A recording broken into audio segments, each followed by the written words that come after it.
gotta tell you about my toe, bro. Oh, that sounds great.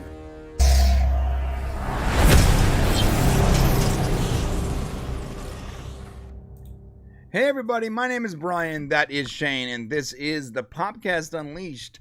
We're only about 3 hours late today, so, 2.5. 2.5. We're improving. It looks like, hopefully people pile in. We normally start at 12:30, but instead we're late. It's my fault, and this is the pain. No, it's a team effort. Anytime it's your fault, it's my fault as well. We need to make sure that we're clear on that. We don't exist as individuals.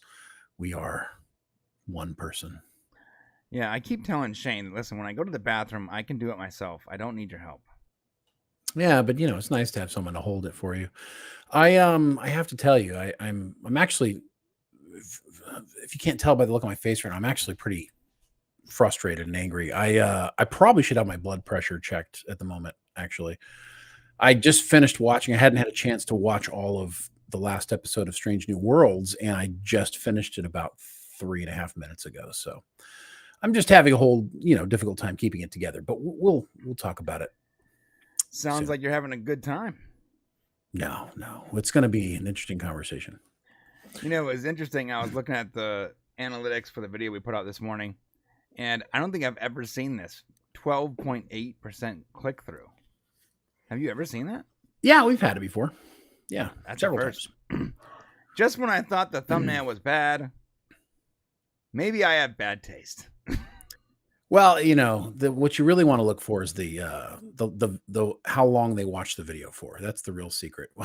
So you got them to click. Did we keep them watching? Now, if you're wondering what we're talking about, of course, we have our brand new Stargate video, which came out this morning, which probably played to part of our delay. And it's funny, some of the guys and gals in Discord were saying yesterday, are you guys sure you want to release a video on Thursday, like the same day as the live show? Like that. I got to tell you, some of you guys out there are way more prescient than we are. We probably should just honestly listen to you guys more often. Right. Because you seem to have the answers. So I appreciate everybody in Discord trying to warn us of releasing today, but we did anyways.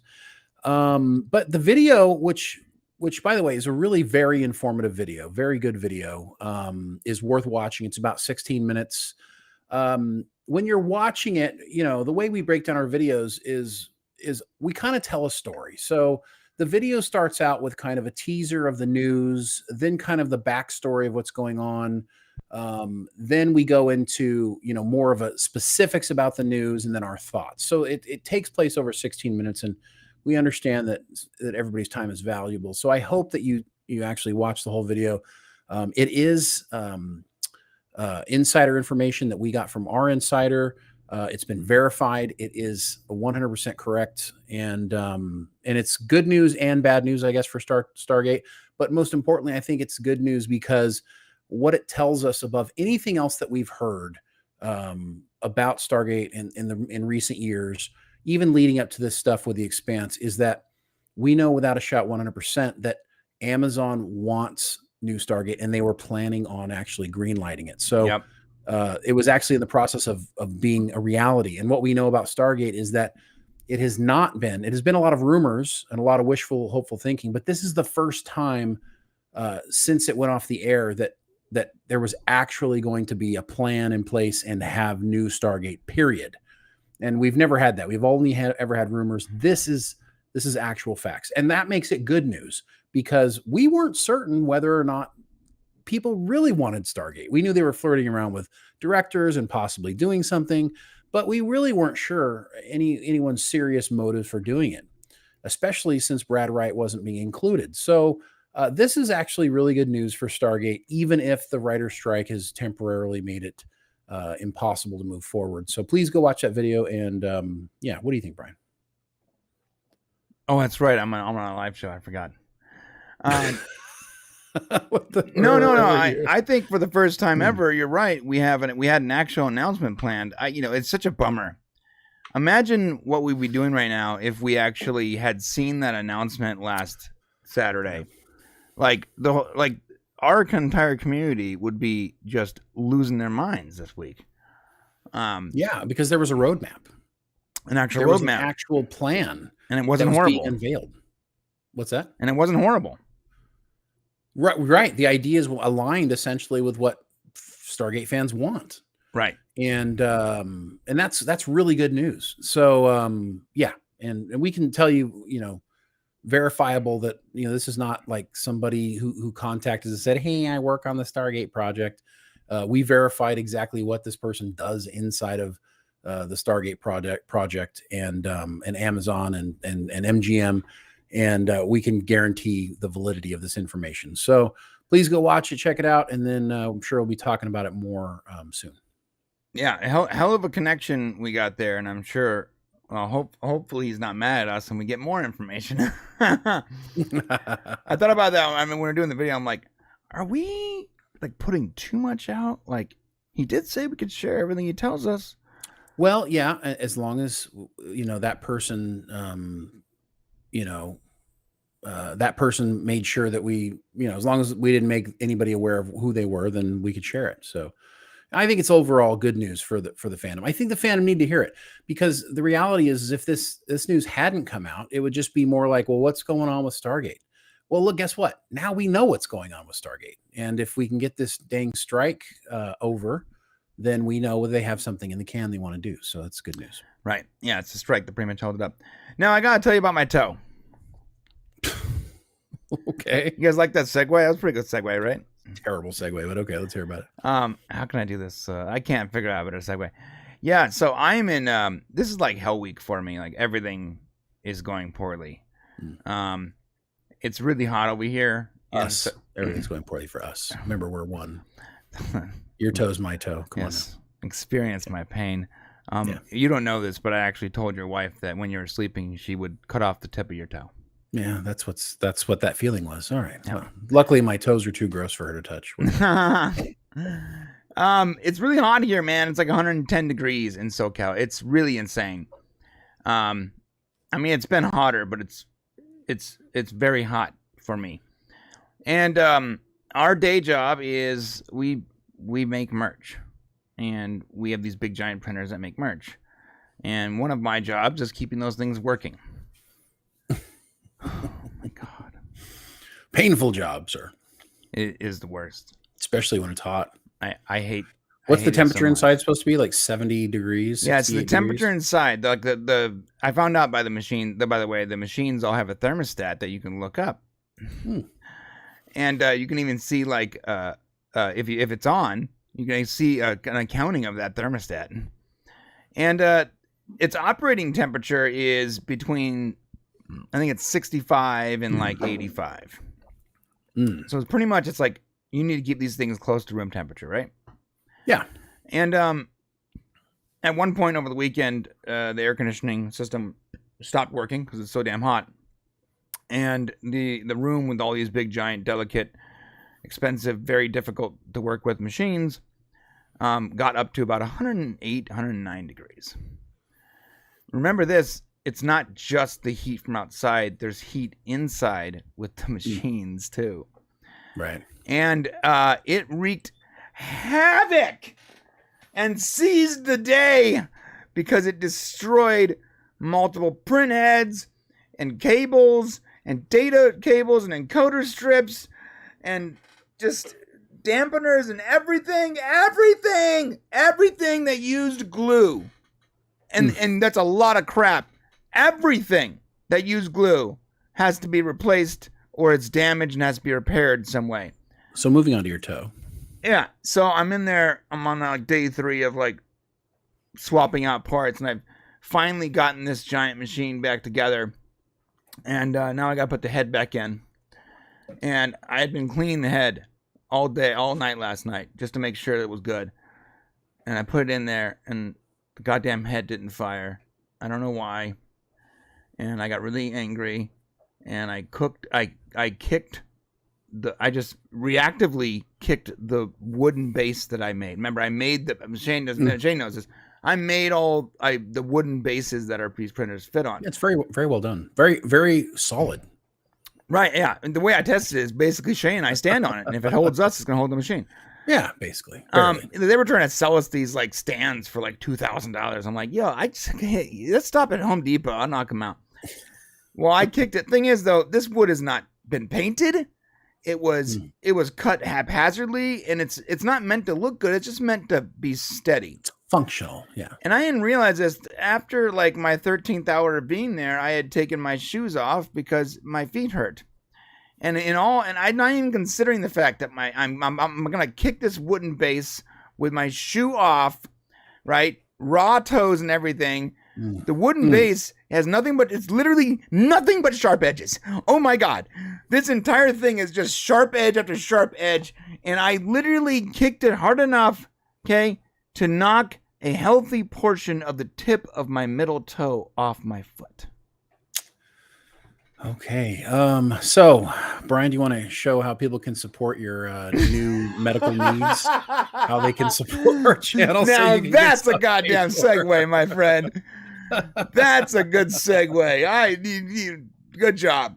Yes, if you look at the top right of the page, we were to add insult to injury. Yes, we were demonetized, and they allowed us to appeal, which we did. They initially denied the appeal, and then after we made a complaint on Twitter, they were like, you know what, we'll get a real person to look at it. By the way, they still have not viewed the appeal.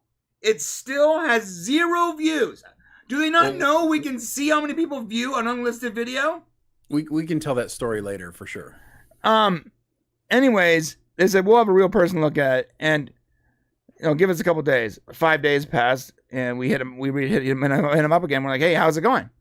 What's up with the appeal? And they're like, oh yeah, we're basically gonna go ahead and go with the original demonetization. Oh, so you just weren't gonna tell us? Well, no. Well, I think what's hilarious is like, I think what happened. Listen, large corporations are just, you got a lot of low level people like working the Twitter and different things like that. They're just there to do their jobs, and unfortunately, they have to be like customer service in any organization is like the lowest level access to the company. So these poor YouTube people who, and if you're out there listening, I feel sorry for you guys because you have to deal with people who are irate, who are upset because somehow the internal teams that don't have to deal with us have given us bad news.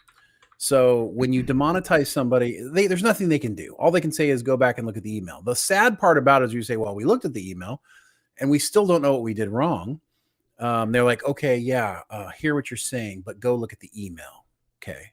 And then we say, well, but the email doesn't say what we did. Yeah. Go back and look at the email. It's like this weird circle of hopelessness. It's so weird. They're like, right? So yeah, we can't really get into here, but we explain it in the email. Okay, no, you don't. Well, then we explain it in the back end. No, you don't. Well, look at that. There is no explanation. Right. So the bottom line is we don't know why we were demonetized. We did the appeal. No one looked at the appeal, although they said we looked at your appeal and it was denied, but they never actually saw it because in the back end of the video, I don't know if they realize this or not, but anytime someone looks at a video, even if it's not made public, we can see how many times it's been viewed. Right. And it's got 0 views. 0 views. So that means they didn't look at it. We didn't even look at our own video, by the way. We didn't see a point. So we uploaded it. You don't need to look at it. So the point is like, just note, protect yourself because sometimes things can happen that make absolutely 0 sense. Nobody can tell us what it is we did wrong, but we've done it wrong. And now we can reapply for monetization back in October. Now that we've told you that long story, thank you for listening. If you do want to super chat and be a part of our show and how we do it, there is still a way to do it. Brian, if you want to share that. Yeah. There's 2 ways. You can become a member on our main channel, which we will be talking about all the Stargate stuff in the members chat today. The stuff we're a little too. I'm a little afraid to talk about there. Yeah, we're talking there. So you can either become a member. The link is in the very first link in the description of this video. You can also and you can super chat there as well. So you become a member and super chat. It's like a double love for us. But then we also made this little website with Streamlabs, and I think it's pretty clever. It shows whatever our current live stream is. A beautiful picture of a handsome man named Christopher Mays. And then all of our links and all that, right? But it also has a little tip thing. So you can actually see the YouTube chat here on the right. Whenever we're live, the YouTube chat activates. And you can super chat here. So it's like, this is sort of how you bypass the monetization, you know? Now, last week, a few of you guys used it. And Chris gave us some great feedback. And I have since made changes. It should work now on phones and tablets.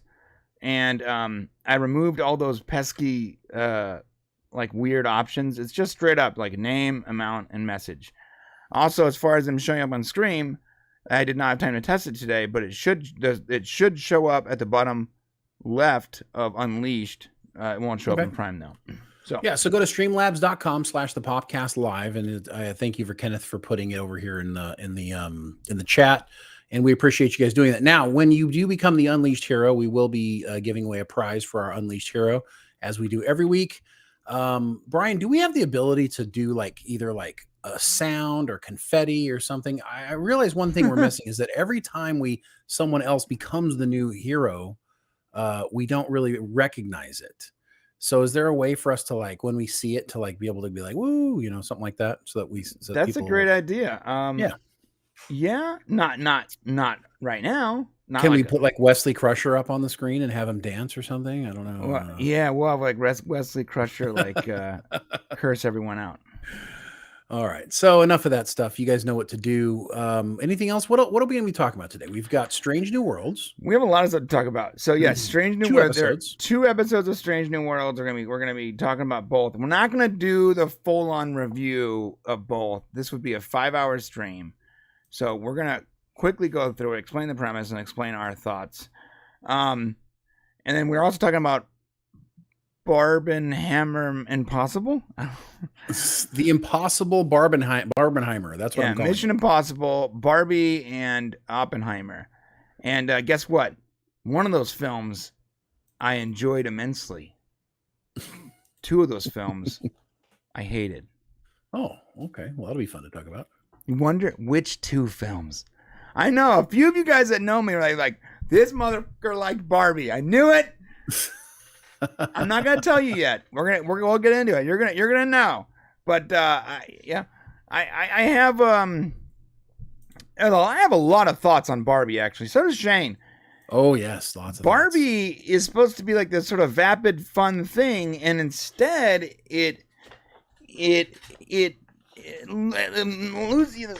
there's too much to talk about in this quick statement, but you'll see. We'll be talking about it, and yeah. Oh my God, hey, Kyle Proach just donated $100. Oh, thank you, Kyle. Holy cow, man, that's awesome. So it did show up on screen, I think. But you know what's funny? It showed up on stream, but didn't show up on my screen. Well, here we go. We got to do the sound and the confetti here. Go ahead, do something special for Kyle becoming the Popcast Unleashed person. That is so un-Brian of you. That is so un-Brian. You have something over the top every time. All right, you want something over the top, bro? Yeah, come on, give me something. Okay, for Kyle. Oh yeah, pretty good. With an aircraft there. That's America. Yeah. Thank you, Kyle. Congrats. Thank you, Kyle. My God. And there's a message there, which I'm going to find right now. I don't even know how to find it. 1 second. Archmage Frey says, I don't even have $100. It's okay, Archmage. Bring your $100 in energy. You know what I mean? And that will be just as much appreciated. We can't spend it, but it will be greatly appreciated. Archmage, I sent him the Bluetooth speaker. And I'm looking at this thing, and I'm like, it's sort of small. It feels sort of small. But I turned that sucker on. It was loud as fuck. Sorry, I shouldn't have cursed right there. I apologize. Hey, can you pin this comment? I don't know what happened. It's not working for me. All right, the Streamlabs thing. Here's his comment. Oh, is it not pinned? I can't pin it. It's not letting me over here. I put it, but it's not. Okay, try it again. I got it. 1 second. Real quick, I'm going to read Kyle Broach's comment. Before you guys get into the topics, I was wondering if you guys have watched For All Mankind. I love that show. It's great sci-fi. Shane? God dang it, Kyle. I want to watch that show so bad. I have a huge Apple problem. You need to admonish Shane. Literally everyone in his life has told him to watch this show. Yeah. But he can't figure out, and you might be the only person It's that not a can't can't figure figure out how out. to use an Apple TV. It's not a can't figure out. It's that all of my Apple IDs are attached. I have used up all of my email addresses attached to credit cards, and I can't. None of my Apple IDs will work. Okay, so I'm going to give you my Apple ID. Oh, okay, yeah, that'd be great. Then I don't have to. I actually found out I had one recently, and I've been paying for it for the last 2 years. I wasn't even aware of it. Really? So, yeah, my roommate decided she wanted to watch something, so we have Roku. And I made the mistake of not putting a PIN number on purchases on Roku because I figured who's going to be purchasing things on a Roku? Right, yeah. And she just signed up for an account, and I've been paying for it for 2 years. So. Well, thank you. I appreciate it because I'm going to get to it. So Brian's going to share with me his login info. And tonight, Kyle, I will start For All Mankind because I've been dying to watch it. I don't know why you didn't. See, it took Kyle helping us out for you to. I actually offered my Apple ID a while ago. You just forgot. I don't think that's the case. It's true. I did. Now I have one criticism. I don't recall that. I have one criticism of For All Mankind. You've seen it. Oh yeah, of course. Oh, I didn't know. Right, it's science fiction. Well, tell Kyle what you think. Yes, I actually thoroughly enjoy it. It's proper sci-fi.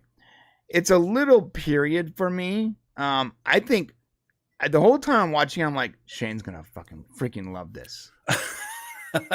That's a good sign. If Brian knows what I like. Maybe I'm not gonna love it. Maybe I'm like, it's good.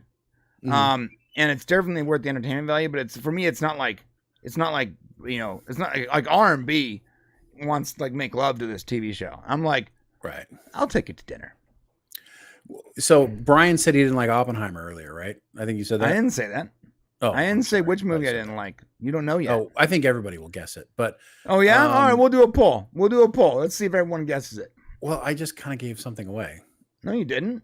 I kind of just did. No, anyways, I loved Oppenheimer. We'll just put it at that. And that means I'll probably love For All Mankind. So, yeah, no, you'll like For All Mankind, and it's not a period piece. There's more to it than that. You'll see. And honestly, I need something new, good to watch. I am in the Voyager loop. I am going into season 5 of Voyager right now, and that's pretty much all I've been watching, other than the required stuff. I will say Sunday, I went on the mission Barbenheimer, and I watched all 3 movies back to back to back. I took my family to watch Barbie, which, looking back on that, was probably a bad idea. And then right after that, I watched Oppenheimer. And then right after that, I watched Mission Impossible Dead Reckoning Part 1. And I have a lot to share on all those things. And then tell them what you did 2 days later. I went and saw Barbie again. Jesus Christ. Alone, which now that I think about it, was awkward inside the theater. A man alone watching Barbie. But I had my reasons because I probably have something coming for you guys here very soon. Brian and I are putting together something that's going to go on the Prime channel that I think is going to be very good and very eye-opening, because Barbie is, whether we like it or not, is a movie,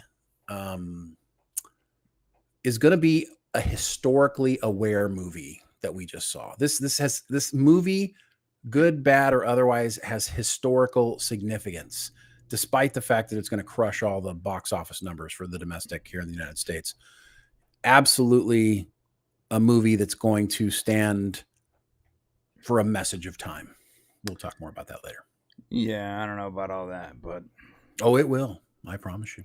Listen, so Shane is not working necessarily on in a good way, but... Shane's working on a script. Yes. Shane enjoyed this movie so much. It'll be the first non-science fiction based... Did you say enjoyed this movie so much? I'm sorry. You were impressed by it so much? No, that's not why we're doing it. What is the right word for this?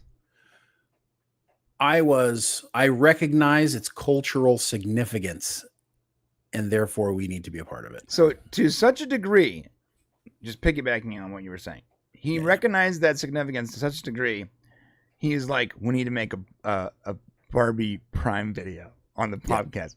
I did say that. And I was like, yeah, all right, F it, let's do it. But then I like Brian's all in. I mean, yeah, you know me, man. Like, you're passionate about something. Let's rock and roll. Now, I'd be lying if I didn't get off the phone and go, the first non-science fiction movie or TV show we ever put on our main channel is going to be Barbie.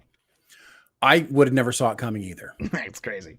But this movie is as important as, I don't know, Mein Kampf, maybe? Mein Kampf? Maybe. Yeah. What? I can't wait to read your script. I'm telling you, it's going to blow your mind. And there's a couple of things that I've learned about this movie that impact later movies that are going to really blow you guys' minds, but I don't want to share that now. I'm putting it all together. Yes. Okay. I believe is going to be Barbie. Archmage is like, Shane was aroused by it. I mean, listen, if you're not aroused by Margot Robbie, I don't know what's wrong with you. So, well, there was a whole thing on there. Someone's like, no, she's sort of mid. Yeah, man, woman, child, trans, LGBT. I don't care who you are. You're going to be aroused by her. You know what's the interesting part of that movie, and I'll just say this real quick, is everyone thinks that Ken was the villain. I think he was actually the hero.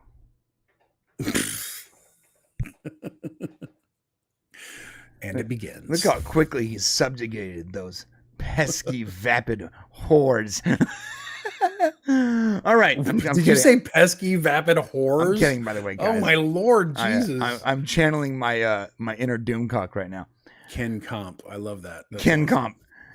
Hey, okay. So what do you want to do first? You want to talk about the Mission Barbie, whatever? Strange New Worlds. Oh, you want to Strange New Worlds? Okay. We got to talk about the thing that's got me the most tied up right now. We're gonna Strange New Worlds first, and then we'll go over those movies. So get your votes in on what you thought the worst movie this week was for me. Was it in there? Yeah, the poll's in there. Yeah. Let me see. Oh, I can't look at the poll. That's right. That's right. Anyways, okay. Let's talk about Strange New Worlds. Okay, so there's actually 2 episodes because they released an episode randomly last Saturday. It's very weird. Like, just trying to get to the bottom of why they did that. I don't know if it had something to do with, I think it definitely had to do because of San Diego Comic-Con, and they were doing some sort of panels were being done there, and they end up showing it there, I think. I think that there couldn't have been that big of a panel because actors couldn't be involved. Right. There was some stuff going on there though that allowed them to kind of talk about it. And so I guess they wanted to drop it early. The problem is that, the episode, it was very interesting to see Mariner and Boimer as live action things. And I actually thought they did a good job of being live action characters. Yeah, I gotta tell you, I'm forgetting his name right now, but that actor, I'll look it up. He's a good actor. The guy from The Boys. Yeah, he's a really good actor. But I thought they portrayed their characters pretty well as live action. We do find out that it's actually a Jack Quaid. Jack Quaid's the name. Jack Quaid. We do find out that it's that it is a Lower Decks episode, apparently. Right. Yeah. This was actually really weird. Because the whole time you think you're watching a Strange New Worlds episode, and then and I'm not sure if this was actually meant to like flip the script or whatever, but it starts with Lower Decks, they get into the portal, and then it ends with Strange, like if Lower Decks was in the Strange New Worlds universe, what it would look like, all 2D and cartoonish. Yeah, and that was you're talking about the preview or whatever, the title intro. Yeah, no, but also the end, right? So it ended back in Lower Decks, right? Okay, yeah. So, which is interesting, and I thought it was kind of it was interesting how they kind of did this whole like take on Lower Decks because it was very interesting that Lower Decks, especially the stuff with Spock, which I thought they did this kind of weird like hey, it's like they used that episode to try to explain why they've completely screwed up Spock in the show. Yeah, you know what? I actually liked that Jack Quaid's Boimler, or whatever his name is. His character was like, "Oh, this is something's really wrong. Right, this is not the Spock. Something's really off right now." And like, for a moment there, I was like, "I think he might be us." Right, I think that he might be us. He might be like the hardcore Trekkies, where he calls it TOS, but it's like those old scientists, you know. Right. Well, and it is. He is us. I mean, that is kind of the way they're looking at it. And so it is a take on kind of our reaction, because they knew. And what I find interesting about this is they knew how we were going to respond to what was happening to Spock. Because you got to remember, all this stuff was made before we knew what they were going to do with him in season 2. So they knew we weren't going to like it. Right. Or else they wouldn't have had this take from Jack Quaid. And then their ability to explain, hey, he's just going through a bad time. He's going through something right now. He's going through it, man. He's just going through it. You know, that's why you don't have any recorded history of it. Whatever. It's a different universe, man. Oh, great. That's cool. No problem. Yeah. So here's the thing. Here's the thing. Look, I can enjoy this and be entertained because it's in a different universe. But goddamn, don't take that away from me. Like I'm getting annoyed.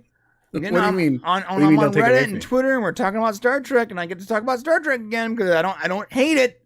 I don't hate it, you know. But the reason I can get past the searing, virile, hate-filled guts and start to foster an environment that is welcoming to human biology is because it's a different universe. Because everything they do in this universe is the opposite of the 400 plus episodes of TV that I've watched. Or not the opposite, but off. It's like uncanny valley territory. So I'm like, look, I can enjoy it. We can talk about it, but like, don't take the alternate universe away from me. I can't. I don't understand. And people keep doing this. It's not an alternate universe. Just ignore them. No. You have. It's so difficult. You can't have a conversation about Star Trek without someone injecting their bullshit idea that Akiva Goldsman is the one who decides where we're at and not the story. Well, just what you have to say in response is just pretend they didn't say anything.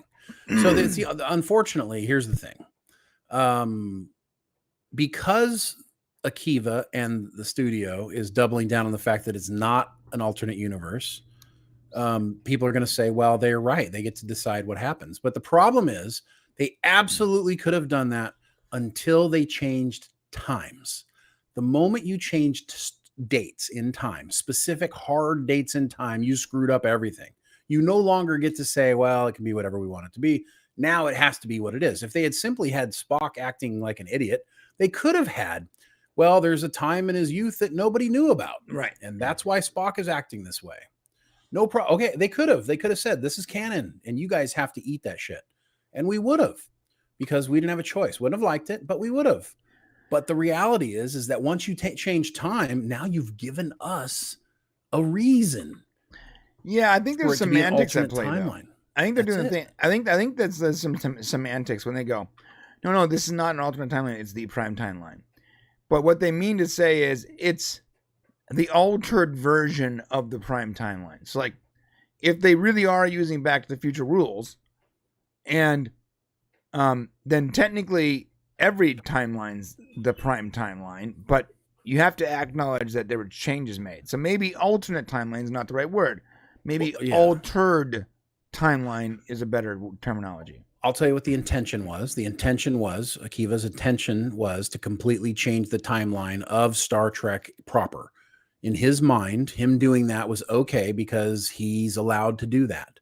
And so he sees it. He doesn't see it as an altered timeline, and he sees it as we've just changed Star Trek. We did it a little bit back in the past, but now everything going forward is the same. He didn't think it through that this actually means something. If you change this, that means future events change as well. Okay. Right. So once you make those changes, I'm sorry. I know you may say, well, I don't want it to be that way. I'm like, well, dude, you're the one who did it. It's your fault. No. That's not what I meant. Well, but you wrote that. No. But it's this. No, but this is what you wrote. Yeah, but it's this. Stop. Yeah, well, You can't have it both ways. Be careful how you want to save money. Because you can't do a timepiece. They easily could have set this thing in the 60s. It's more expensive. It's more difficult to do that. When they did episode 3, they set it in present day or semi-future, Canada. And that's because that's where they were. It was made sense. Shooting, yeah. And so now they've concocted this story about the future not changing, or that they had to change time in order to bring it up. I mean, listen, you did it. Just own it now.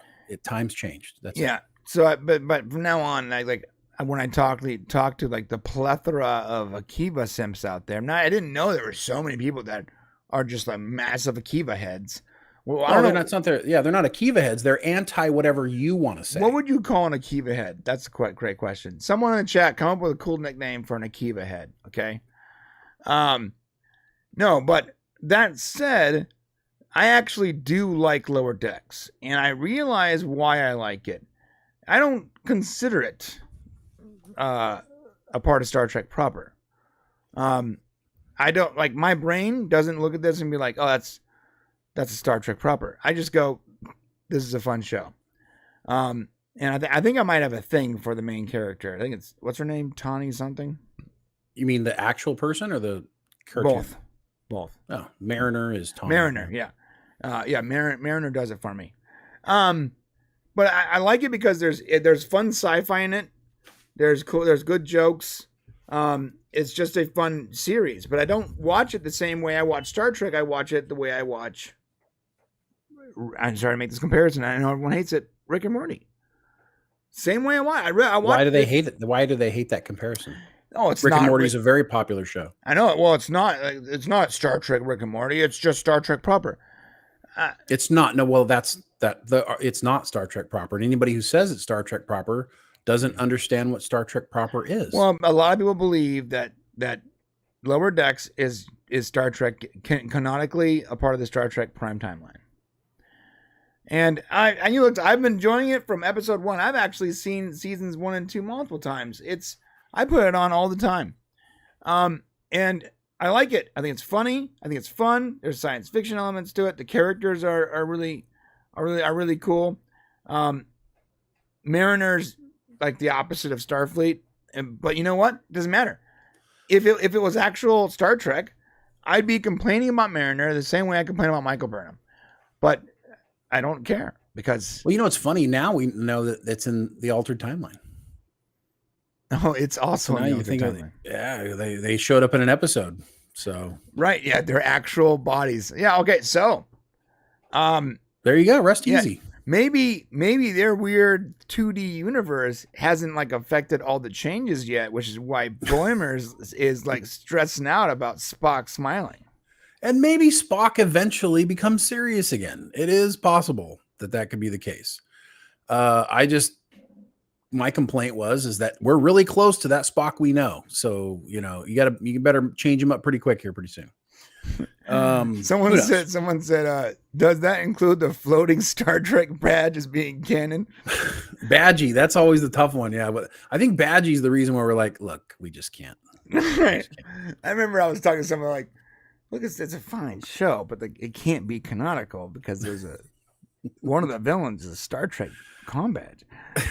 And I was like, look, that was the holodeck, though. I'm like, I don't know about that. All right, yeah. It's a sentient comm badge that it's like the paperclip feature, whatever, on like an old Windows computer. Oh, exactly, yeah. Or Tally. And it basically like gained sentience.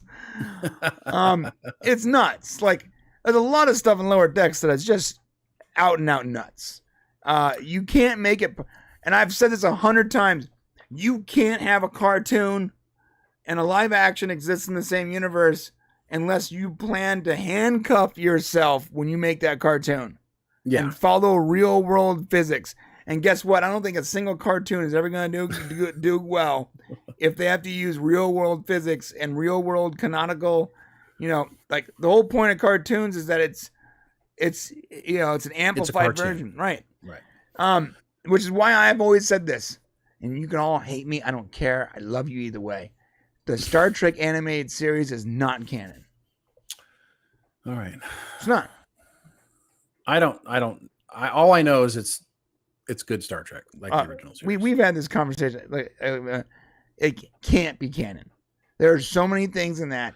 It's cheating to make a cartoon when you're building a franchise because you can just invent whatever you want off the top. They have some very cartoony things, but they did follow the same writers, same stories. They tried to make them like TOS episodes as opposed to cartoons. What about the giant Spock out there floating in the middle of space somewhere? There are a couple of things that are not great, but also Spock's brain was a problem in the TOS series. That's so true. There are issues everywhere you look. And listen, if you, like I said before, if you enjoy what's happening with Strange New Worlds, Lower Decks, there's no problem.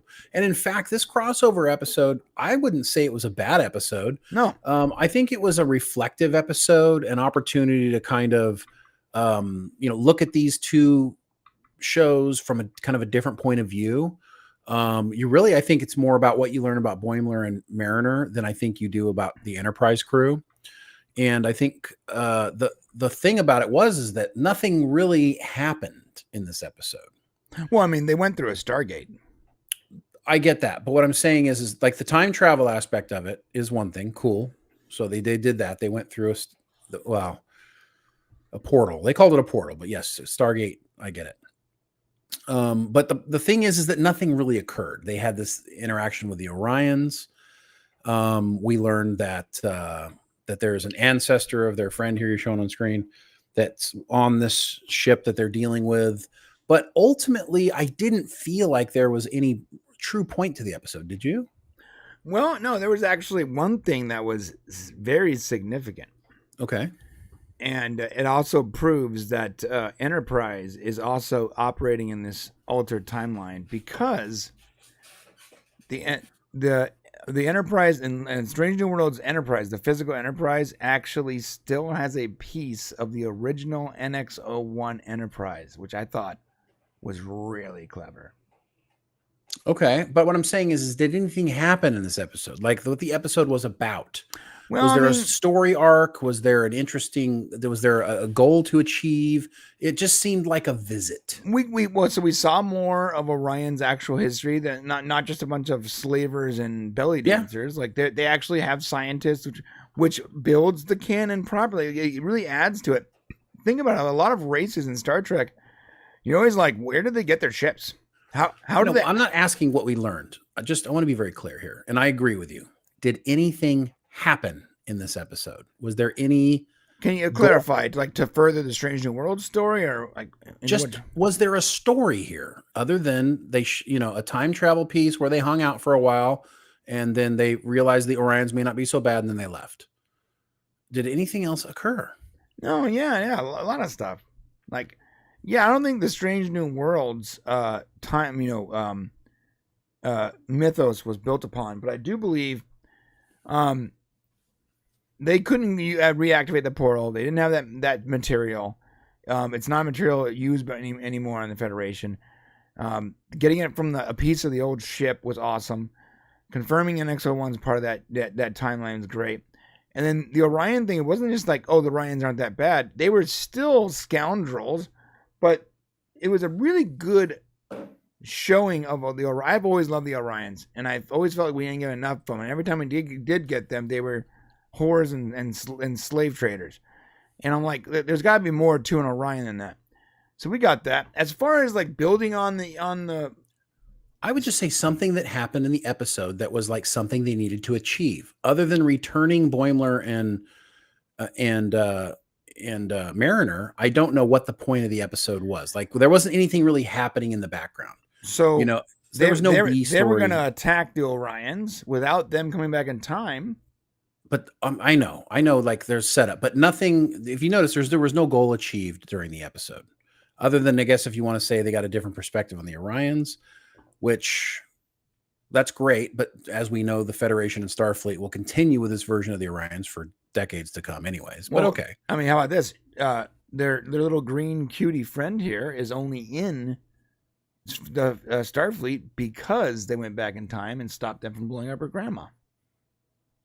Oh, I don't know if you want to go there. Is that what we're doing? That's what they did.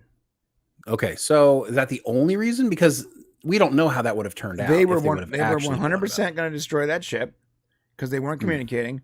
Boimler rushes onto the bridge once again against orders, and he explains that because Tilly, I think it's Tilly, whatever her name is, the green chick, Tabby, I don't know, who cares? Tildoy, Tibby, Tabby.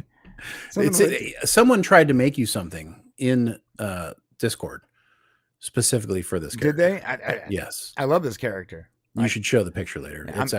I'll show it. Yeah, I'll find it and show it. I've been really trying to get my wife to dress up as this character. She just refuses. Where is that at, dude? I started picturing hot naked green chick. You were saying that they. Oh, so how do you feel about the fact that this ingrains that this character exists because of this Enterprise episode? A little bit of a grandfather paradox, right? So her telling the story about how her grandmother founded this portal, right, and explaining her history to her friend, which he didn't really care about, but he still heard. Allowed him to have the information he needed to stop the Enterprise from blowing up that ship, which allows her to exist in the first place and tell him the story so that he can go back, and you can go on and on and on. It's a bootstrap paradox, man. Tendi is her name. Thank you, chat. Tendi is I'm always thinking of stocks when I hear Tendis because I'm like, that's a stock. Tendi is so Tendi. Yeah. Okay. So, I mean, I would say it wasn't a bad episode. No, I thought you learned some stuff. I don't think it was like a great episode. Like I didn't go like, oh, this is like a great episode of Star Trek. But it was definitely not as bad as some of the other stuff. So I would say crossover is probably, God, I hate to say it, it's probably the best episode. I think it's the best episode of Star Trek. Wait a minute. Look at the way I'm talking about it. I'm talking about it like, oh, so it's like nothing happened. It was okay. I don't even really. Bro, you went on this whole tirade like, it was pretty good. It was okay. Blah, blah. Nothing special. But the bar is probably the best episode. The bar is so low. And I got to tell you. You want to talk about low bars? I watched the screener for next week's episode. No, please. I haven't seen it yet. I don't. Holy moly. You're talking about the musical? It's a musical, bro. Okay. This is what I wanted to say. It's a musical. What? Okay, we'll talk about that. But listen, so Strange New Worlds is this is what it's suffering from. It's suffering from a show that doesn't know what it wants to be. Is it a comedy? Is it a drama? Is it a musical? Next week, this is the episode that was just this week that came, episode 8 was a serious episode. Like, they want it to be fun, right? They want Strange New Worlds to be fun. Right. But when you want something to be everything, then what does it do? It waters it down. Yeah. So you don't know what the tone's supposed to. It's a very, what's the right word? What is it when something is just kind of everywhere all at once and can't focus? Oh, scattered. Yeah, it's very scattered, or it's very I don't know. It's like they're really excited about doing like genre television this season. That's what they talked about. Like, oh, we're going to cover all these different genres. I thought they'd be covering like, they do like the gangsters or the fantasy or the different things, but it would all be the same tonally. Right. What I'm realizing is that it's actually different tonally each episode. Yeah. And I think that makes it difficult. We have yet to actually conquer a scientific problem satisfactorily. Satisfactory. I can't say the word. Satisfactorily. You got it. In a sathfactory way. We haven't really had a science fiction episode. Right. Like the episode where Spock turns into a human. Those creatures sentient aliens from another dimension could have been explored more, but they were just cheaply used as a vehicle in which to make Spock human to explore that dramatic side. And it's not clever. It's not clever to be like, oh, we'll make him human and then we can explore his emotions. It's not clever. You're exploring his emotions whether you make him human or not. I mean, right. I think they want to just have fun. I mean, I don't think there's necessarily a bad that's a bad thing to do with Star Trek if you want to do it. But we already have a fun Star Trek. Right. It's strange new. It's Lower Decks. Right. That's our fun Star Trek. We kind of want what I'd like to see is I'd like I hate to say it because episode 8 all the way up to the first 45 minutes, I thought was the best episode of Star Trek we gotten for season 2. I was actually loving the hell out of it. Right. I was like, now this is Star Trek. Right. That's kind of what I was thinking. It's following the whole thing with M'Benga. I don't know if you want to talk any more about the crossover. Not really. But. I'll just finish this and we'll go into that. I generally like the episode. I like Lower Decks. I thought it was cool. I thought it was a fun episode. Wasn't important in any way. It was just sort of fun. It was entertaining. I was entertained. That's about it. I was not entertained, and I'm trying to figure out why. I guess it wasn't that I wasn't entertained. I watched it, but at the end of it, I didn't feel like, oh, that was great. And when I watch something, no matter what it is, no matter what its tone is, no matter what it is, at the end of it, I want to go, oh, wow, that was really time well spent for me. That's what I want, because time is so important as it is right now. I want everything I do to have some sort of value. And the problem with that episode to me was I didn't feel like there was much value overall. Yeah, you're not a cartoon guy either, so. But I guess if you want to add to the lore of Lower Decks, maybe I see what you're saying. Mm-hmm. But I just felt like it didn't make Strange New Worlds better. Yeah. I liked it. Generally I liked it. All right. But I didn't take it serious in any way. Just weird. Yeah, and here's the thing: if you did enjoy it, then that's actually good. So I'm just saying this coming from me. If you guys all out there enjoyed it, there's nothing wrong with that. Okay. Yeah. Why not? Enjoy the hell out of it. There's enough entertainment that's difficult enough. If you are enjoying it, then go enjoy the damn thing. Yeah. That said, fuck episode 8. Okay, that's all I want to say is fuck you, episode 8. And you know what? And more because you had me. And I felt like I just got stabbed in the back, right. Very much like Dak Ra did, almost. In this episode. How about this too? Like when it opened with the goddarn Klingons from Discovery. Oh, and I was like, "Yo, well, hold on, wait a minute! You already established this is not how Klingons look. What's going on?" I was like, "Oh, yeah, are you guys going back to that?" It was upsetting. And it was explaining the Klingon War, which I still think is stupid. The fact that there was. Let me ask you a question about the Klingon War. Now, don't you think that in the future, and maybe I'm all wrong about this, but boots on ground seems pointless. Yes, you all have starships. Yeah, no, yeah. Having actual soldiers in like field, right? Medicine, when if you're fighting a celestial war. Okay, if you're fighting a celestial war across multiple bodies, do you need to hold that moon? I don't know. Maybe you do. But I never thought of Star Trek as needing like a Marine boots on ground experience. Yeah, it felt a little like Starship Troopers at first too. Yeah, it had that vibe. Bit, yeah. My thing is like if you have transporters, you clearly don't need a medical unit on the ground. Like you can literally have a fleet of small medical ships. Right. You know what I mean? Like just transport them out when they get hurt. You can have an auto transport the second your vitals are interrupted. Sure. They're really overthinking it, trying to make it a war thing. And then when they put the kid in the buffer, so there was a character that was like mortally wounded, and they didn't have their internal organ generator. Right. I'm sure that's a real thing in Star Trek, but it sounded so silly to me. Well, our internal organ generator. I'm like, really, guys? That's what you need to come up with? Call it something. Call it like a Splagadorn or something. Well, then they would have had to explain it. So it was easier to just say, no, our Splagadorn's on the front. We need that to, restore his internal organs. I don't know. Like, I see that. Yeah. I'm nitpicking. Anyways, so they're doing that. And like the whole field medicine thing makes no sense. And he was like, welcome to Tent City. You know why we call it that, right? Because you live in tents? Okay. And that's fine. But why do they live in tents?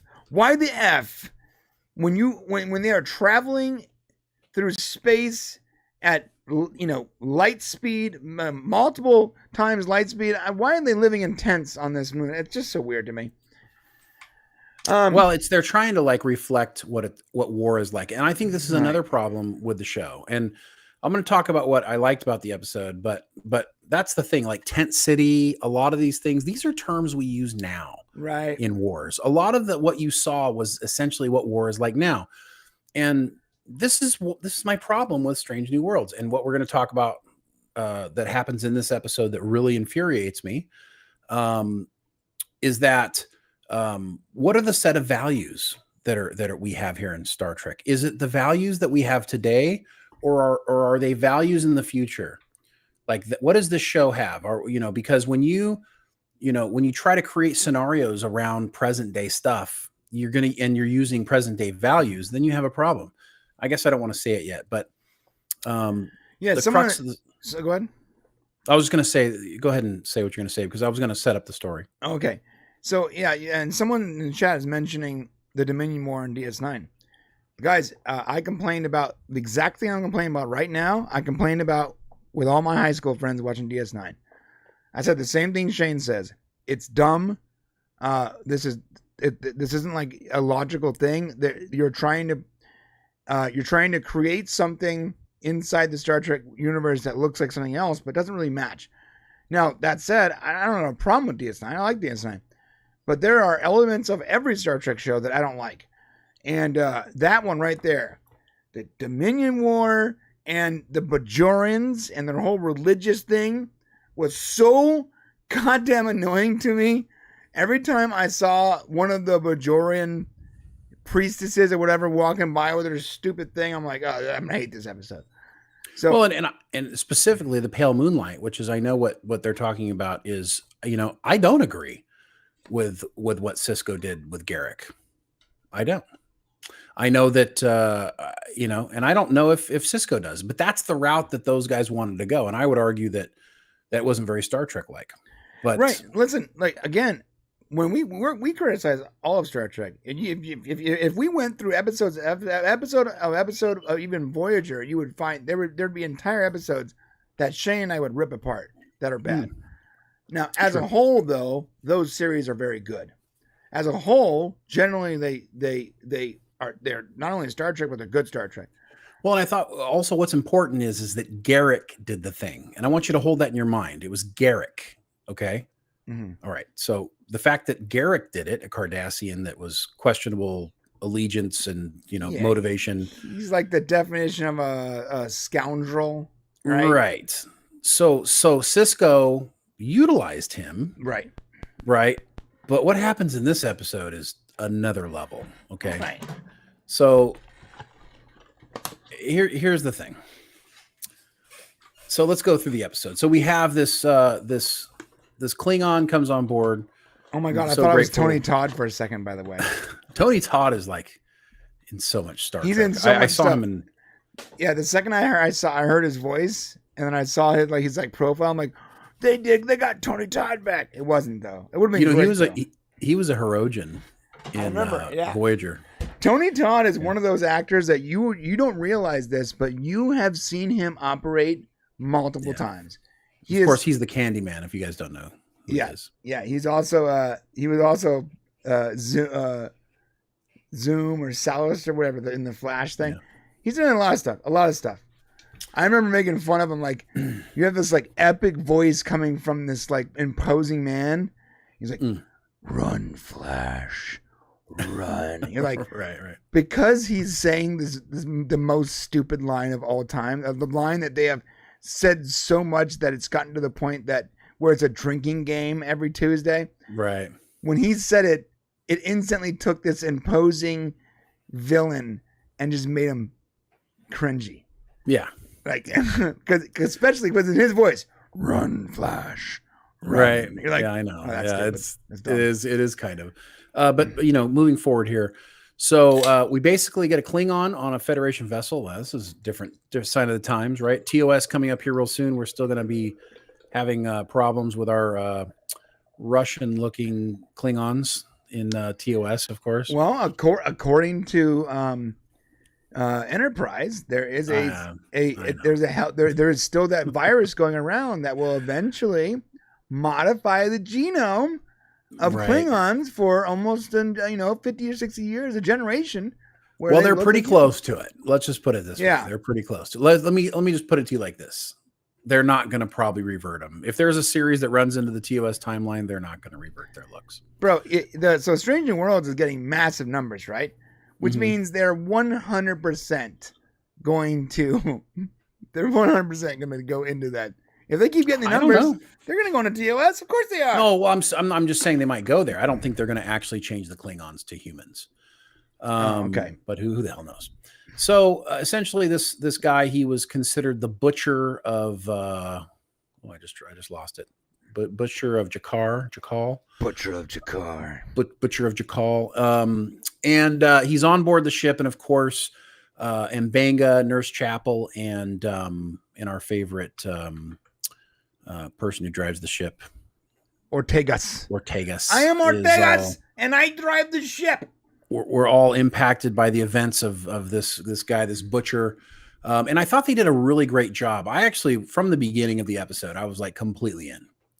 I like M'Benga.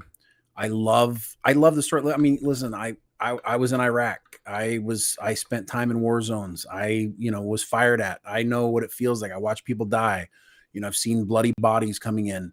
It's a horrible, horrible thing. Now, not to the level that you saw in that episode. That was a little bit over the top. Like, it wasn't like that. But the point is that I can appreciate where they're coming from here. And I understand the feelings that people are having, even though the stuff that happened on that moon was really ended up being genocide and the complete and utter destruction of civilians. And it became more than a war. It became, the destruction of a people, and it greatly impacted M'Benga. We get Protocol 12 explained finally, which is nice. It goes back to first episode of the season. Was first one? Yeah, first episode of the season, where M'Benga and Chapel take the substance, super soldier serum, and then and this 90-pound girl starts beating up 300-pound Klingons, right? Well, we find out that it's called Protocol 12. We also find out that M'Benga invented it, basically. That's cool. Which is cool. Can you ask him where I can get some of that stuff?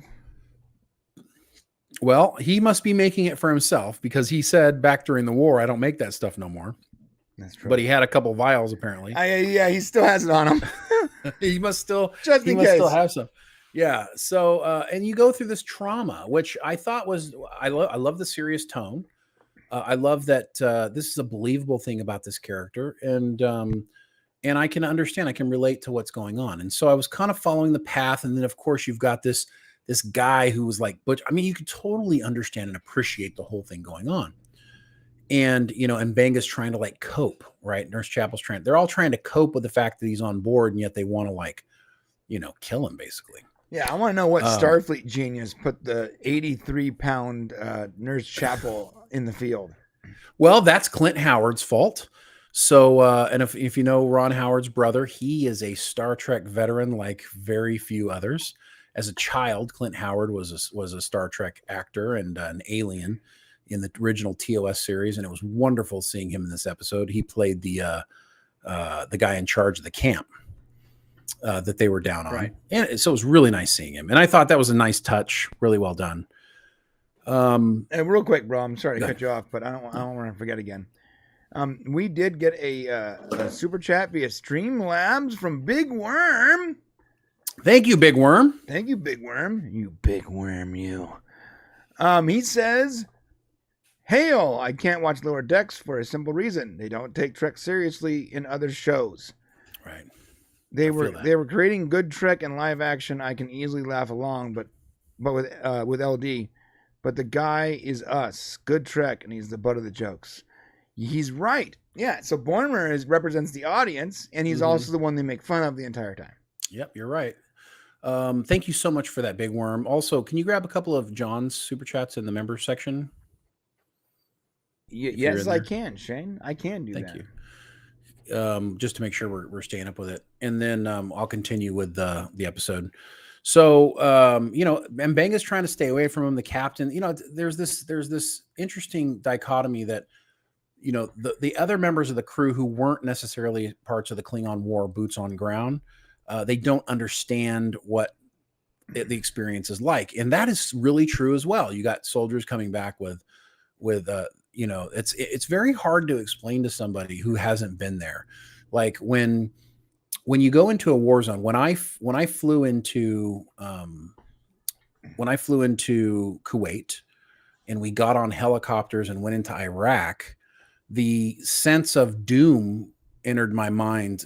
We just had 3 choppers that had been destroyed earlier in that day, flying into Fallujah, Afghanistan, or Fallujah, Iraq, and we were terrified. Like, you're going to be up there in a helicopter, just waiting to get shot down. And so the entire time I was in Iraq, I spent the entire time never feeling safe.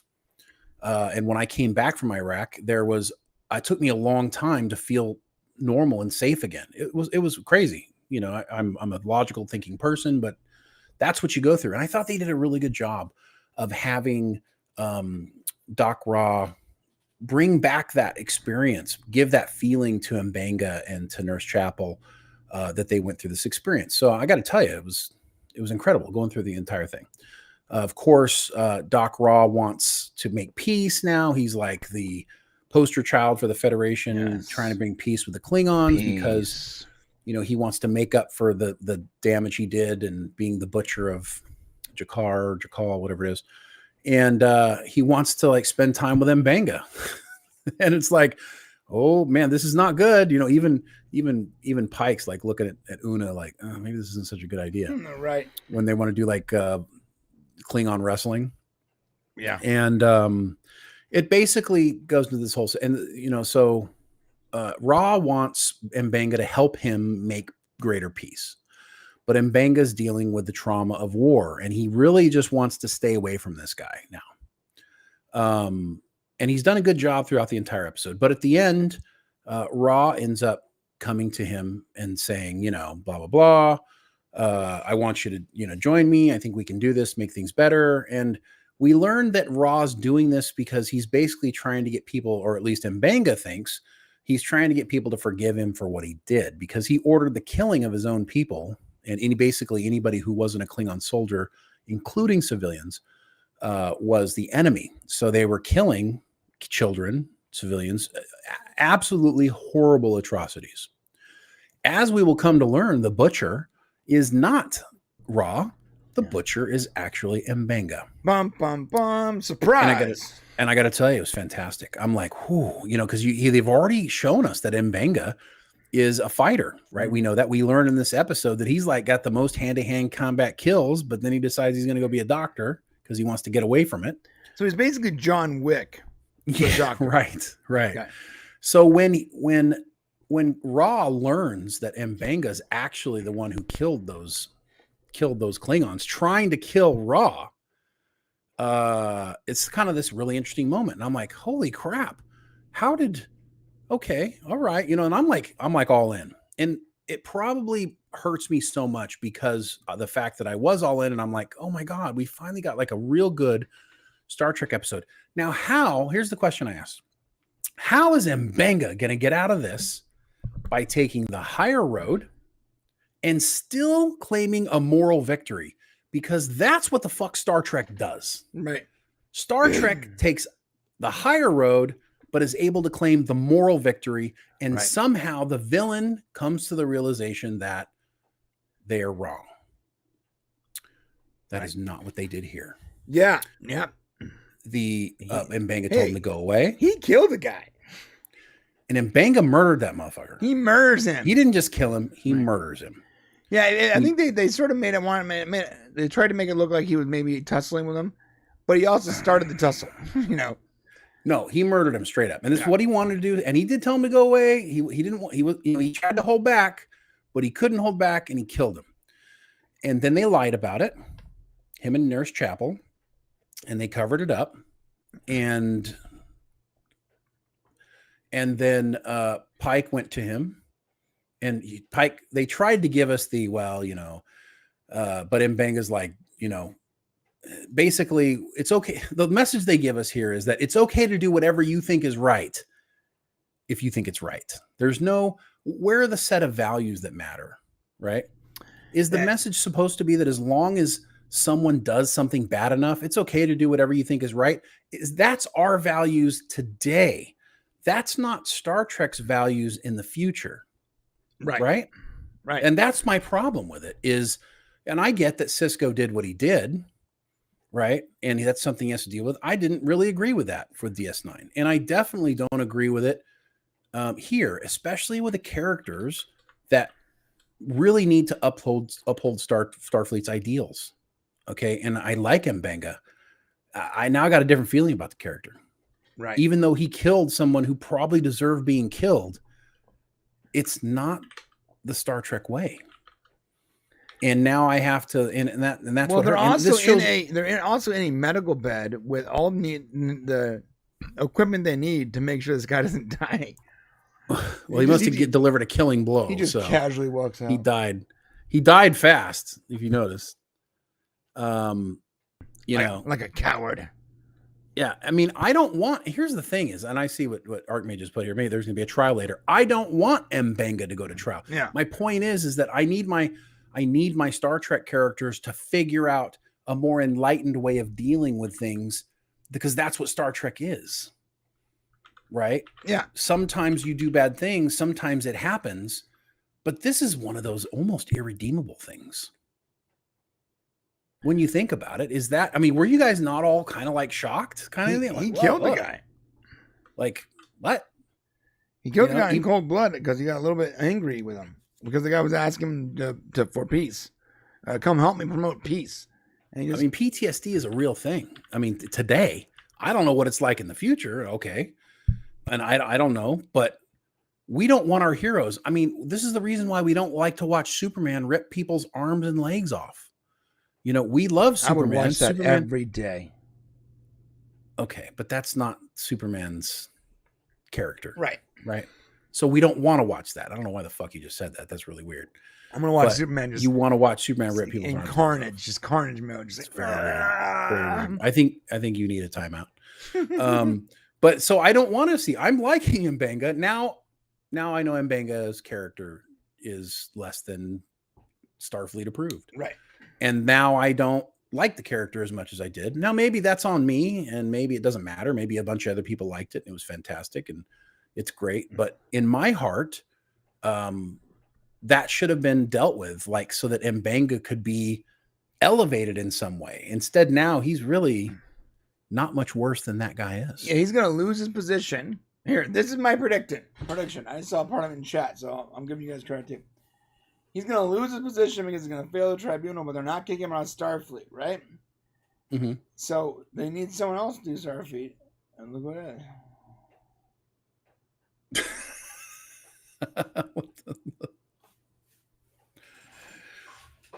Oh. What? Yeah. All right. Well, so there's that. And if you guys liked it, like I said again, no problem. Don't worry about it. I thought the episode was fantastic for the first 45 minutes. And had M'Benga somehow turned to him and said, you know, you have to live with what you did. And I have to live with what I did. Or somehow, you know, brought to light the fact that guy was not was not who he was pretending to be. I mean, I would have been cool with that too. Somehow I needed the TNG Voyager TOS higher road to be taken, and you notice I didn't include DS9. Yeah, I like the way he wasn't who he said he was. He was, but he was still trying to. He was still trying to do the right thing, even though he was a coward. Yeah, see, you notice that he said he couldn't live with his cowardice. Mm-hmm. You know, that was like a whole different level for that character. That was taking it someplace else. Right. I mean, to me, it feels like them killing him, having M'Benga kill him, is like a reflection of our culture right now. Like, it's okay for us to do whatever it is we need to do if we don't agree with you, right, or we don't like you, or we didn't. It's totally cool to just, take down everybody who was involved in January 6th, or anybody involved in any of the riots can be taken down. You know, it's just like the whole idea that that wait a minute, you can do something totally, nothing you do is redeemable. Hey, that guy has a red hat. Let's get him. Well, that's what I'm saying. Like if someone decides that you don't have what you did is irredeemable, then there's no coming back. And I hate that about our society. I hate that about our culture. There are a few, in my opinion, unredeemable sins. I believe. All right, let's hear them. Mess with a kid and you should get killed. Agreed.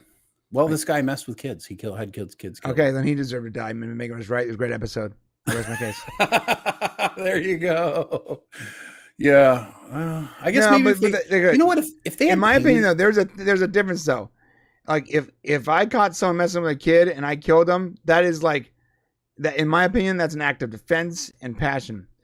But this was now years later, and this guy's trying to be peaceful. It's a different thing, and he's a commanding officer in Starfleet. He's not that one guy Brian that lives across the street or whatever. You know, I'm not saying my neighbor John. I'm just an example. It would have been interesting if Jeff. I didn't say you, bud. Hey Jeff, my neighbor watches the show. I would have been interesting to see, like, it would have been interesting if that Klingon character had been like duping everybody and had been somehow tricking everyone, and somehow Mbenga ends up killing him, and it's like a good thing, right? You know, like if they had twisted it in that way, but in the end, Mbenga has to come out as in the right, in my opinion, right? Like I need my Starfleet characters, my Star Trek characters. I mean, what did Akiva Goldsman say? Like, Star Trek is the future, our actual future, and it needs to be aspirational. Well, guess what? I don't feel very fucking aspirational after what Mbenga did about our future. You don't like killing bad guys? That's awesome. I mean, he's a bad guy, but you know, we have to have our morals too. The bad guy is going to get his just pudding, and that's what they needed to make sure they showed, not by the cold, deft hand of Mbenga. I mean, overall, I thought it was a fine episode. It wasn't like it was. I was entertained. All the war stuff always, like I said, even in DS9, I didn't like. I just don't like it. I don't know what to tell you. It just like I want to watch. When I watch science fiction, I want to watch science fiction. I don't want to watch a war drama or love story or an erotic thriller. So you didn't like Battlestar Galactica? Set in the Star Trek universe. I want to watch a science fiction show. And Battlestar Galactica, listen, I'll tell you this right now, okay? If it didn't have the Cylon in the red dress, I would have never even started the show. All right. That says a lot about Bro, when that marketing came out and she walks on screen and her eyes start glowing, I'm like, sold! What do you need? What do you need from me to watch this right now? Instantly. Yeah, well, I got a couple more things I want to add to, unredeemable acts, but I don't want it to come from me, so I'm gonna have it come from my good friend here. I was in Fallujah actually when Battlestar came out in Iraq, and we were in one of the forward operating bases, and I remember somebody had brought in a DVD or somehow somebody got in a copy of like the first episode of Battlestar, and we're all sitting around like on this big screen, and they're putting on Battlestar, and all of a sudden it comes on, and you hear somebody in the front and goes, "What? Starbuck's a chick? What happened?" Right? Because of course in the original series, Starbuck was a guy. I didn't care about the original series, so it didn't bother me. Right, but there were a lot of people, who did watch the original, including myself. Well, it's interesting too. Now you talk to people and they're like, "Why do you guys are always so worried about what happened in the 50s on Star Trek TOS?" I'm like, "Why are you not worried?" And then I go, "Oh, wait a minute." I sort of get it. I don't agree with them, but I sort of get their point but you get it. Yeah, right. I didn't care what happened to Starbuck. And when I watched the last Lost in Space thing on Netflix, which by the way, I loved that series. You did too, I think, right? I liked it. I didn't love it. Well, listen, in no way was I concerning myself with the original series from the 60s. Not and Dr. Smith didn't bother me that it was a woman. If things are done well, it doesn't bother me. And honestly, it didn't bother me that Starbuck was a lady. It didn't bother me. I didn't think she was attractive. Well, who? Starbuck. Oh, I thought you said Dr. Smith. No, okay. Katie Sackhoff. Dr. Well, Smith, but see, Dr. the thing Smith is okay, actually. Well, she's that Starbuck was a lot better looking than the original Starbuck. Hey. So don't shame my sexuality. Yeah. Here, so listen, guys, a couple more. We're going to leave this topic, but a couple more things that I find unredeemable. So we said, mess with a kid, you die. I agree. So I got a couple more things, and it's going to come from my good friend here. He's from Venezuela. The armed men who come in to take the protesters away, where are they? This kind of behavior is never tolerated in Boracua. You shout like that, they put you in jail. You shout, you could go to jail. What do you say? Right away. I can't hear it. Oh, yeah, basically he goes through a laundry list of things. You shout like that, you go to jail right away. You overcook chicken, go to jail. You undercook chicken, you go to jail. How about if you make Star Trek a musical? You go to jail. No trial, no nothing. Journalist. I mean, I got to tell you, you've seen it, right? Yeah. Okay, so I haven't had a chance to see it yet. Let's hear your non-spoilery thoughts on how does Star Trek do a musical? What the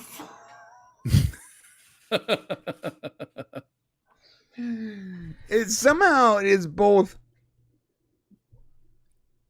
it's also, to make it worse, I almost spoiled something. To make it worse, it's also boring. It's that's a bummer. It's not interesting to me. To be fair, I thought the fantasy episode last season in hindsight was not a good episode. Well, I didn't think it was either. I didn't like at it. the time. Once again, you had a story that wasn't about the alien that projected their minds. Yeah. That alien, what should have been the science fiction story was instead the vehicle in which to drive the dramatic points of the characters. And that seems to be the game for Strange New Worlds. And you know what? Sometimes I'm in the mood for that. But I'm always in the mood for science fiction. Always. Well, and I think I'm not always in the mood for some sappy drama crap. Well, it's just, look, we only get 10 episodes of Star Trek. I mean, for real, like that's it. And how many Strange New Worlds have we seen? How many, name one episode that's a real science fiction episode. This last episode wasn't. Maybe the one where they were on the asteroid in season 1. The closest thing to an actual science fiction story was the Lower Decks crossover. Well, I would say, even though it wasn't good, the one where they ended up on that planet where they couldn't, their memories. Oh, you're right. Yeah, you know that for some reason that episode is so forgettable to me. It's because the beginning and the end was so bad. I keep forgetting it, much like they forgot their memories. I remember I was doing a review with Danny, and I kept referring to the episode we were watching as the third episode. He goes, "No, it's fourth episode." I'm like, "Oh, that's right." You were forgetting. I was forgetting the forgetting episode. There's so many problems with that episode, but the core idea of that is very Star Trek. You know, right? It's a Star Trek show. Someone said it was like a bunch of standard boilerplate Star Trek shows or ideas just sort of merged into a quick hodgepodge of, whatever a food that you mix. I forgot what it's called, but like a shuffle or a scramble. It's a blend, a Star Trek scramble. Yeah, there's a bunch of random stuff sort of thrown together that most of it pretty much works together, but it doesn't make it fine dining. Yeah, I think if I could pick what I wanted it to be, I think I would like Star Trek to be leaning to the serious side, but also ability to have some levity from time to time.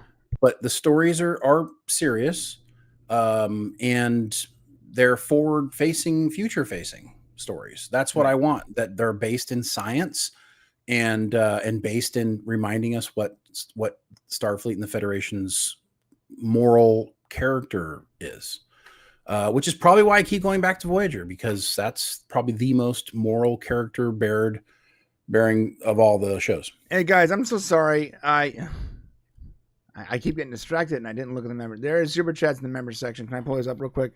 Do it. I'm gonna get better at this, you guys. I'm gonna get better. I promise. Okay. We're all discombobulated. I appreciate you guys trying to support us by going over the super chat. That's very awesome. So, all right. So, first one is from John Burns. Want my list of what you've been doing wrong? Yes. Yes, please. That's so true. Barbenheimer pitch meetings out. Ryan George. Yes, I did see that. I haven't seen it yet. It's good. It's good. He's great. Ryan George is great. Another from John Burns. Apple will buy out Disney and then no more princesses. And we'll be able to see the original racist Dumbo movie. Yay, racism. Forget that last bit. John, if Apple actually ends up buying Disney, I would be shocked, because we got to remember that Apple wouldn't go all in to buy MGM's library.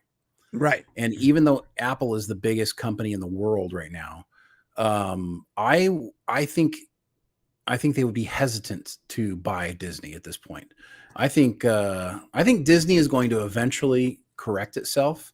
But we're going through some dark times. You got to remember, for years, Disney had like 7 or 8 of the top 10 movies for like 3 or 4 years running. Everything that comes up must come down, and that's what's happening for Disney right now. Well, they've made decisions that there's not enough time to get into it, but they have made creative decisions that are so horrible. They've made businesses, I mean, horrible. Yeah, horrible. you're right. How about this? Real quick. The idea of making what's the character from Buzz Lightyear? You made a Lightyear movie, so it's a movie about a cartoon in the Toy Story universe that eventually is successful enough to spawn the Buzz Lightyear action figure. The we toy, all know. right? Right. It's way too complicated, by the way. Like, if you're gonna make a Toy Story movie, just make another Toy Story movie. Well, I actually appreciated that aspect of that movie. And for me, it was complicated. Well, because it's a little deep. Well, I don't know if it was deep. Sure. But then additionally, you don't get the guy who made the character special. Mm-hmm. It's not like Tim Allen wasn't available. Yep, that was a mistake. Massive, huge mistake. Mm-hmm. And then there's a bunch of random things. Like I feel like Toy Story is always, their quality was so good because their camera angles and the way they made the movie, it was as if they were shooting it with film. And so you understood where people were in the scene and their motivations, and it was just so clever. It was, it wasn't film, it was animation, but it was one of those first animations where like filmmaking tricks were brought in, even though they weren't using a camera. Like, well, it was the first. It was the first computer generated cartoon. Right, but they could have done that in other cartoons, and they really never did. So this was really special because it felt like a film.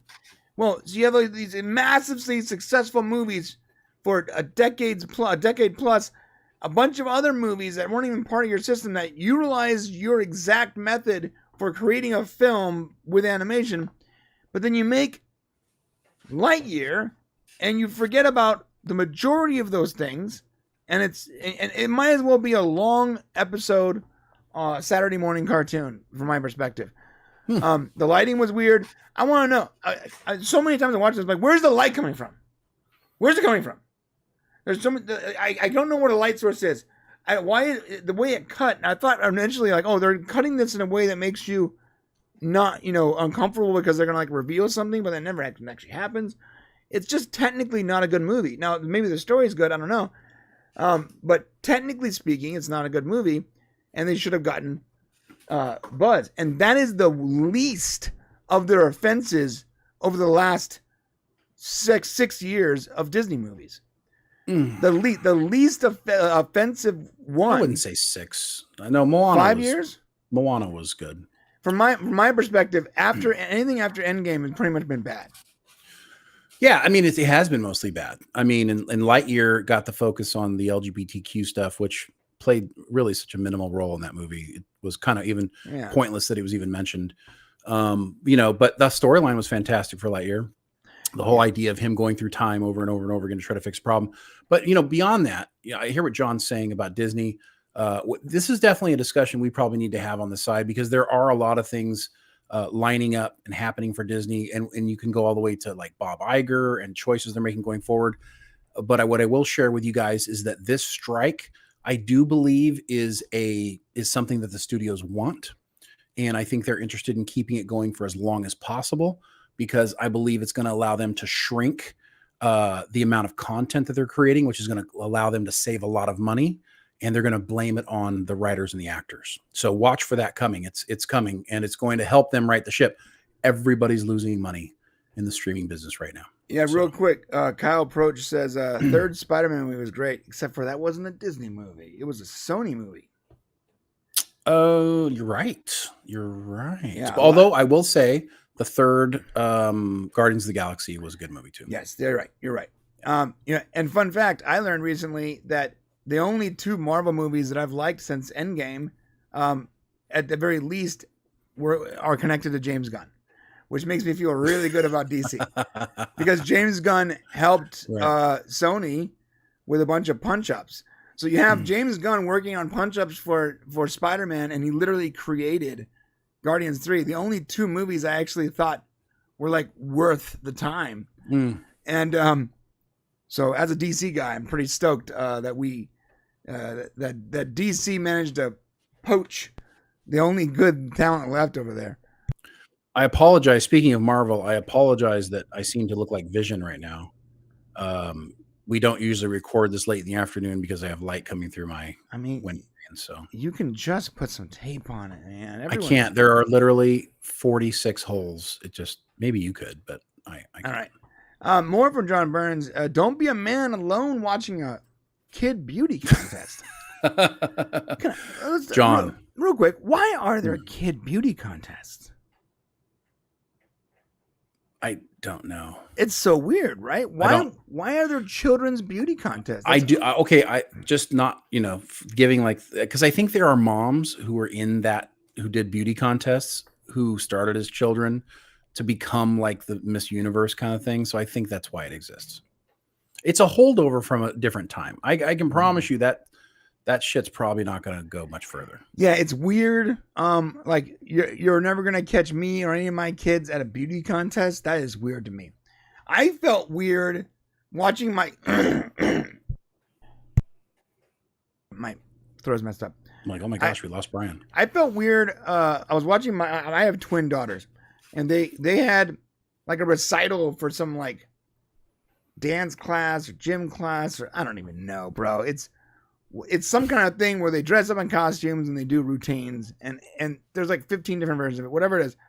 I went to go to this recital, and I'm sitting there watching like teenagers in like bathing suits dance around to like a Grease song, and I'm like, no one else is weirded out by this? I don't. Oh yeah. Well, I mean, that's weird. What dance is, though. I mean, that's what dance. I mean, you're talking about dance. That's different than like this weird beauty contest. Yeah, but for me, it's in the same vein. Like beauty contest is really obvious. For me, it's like the whole time I look at my wife, I'm like, why do people come to this stuff? Like, why are their kids are participating? That's but they bring their whole families, bro. They bring like their aunts and uncles, dude. Like, well, because they love their children. I mean, the dance recital thing is, you can't paint that as a negative thing. You just can't. I mean, that's a valid.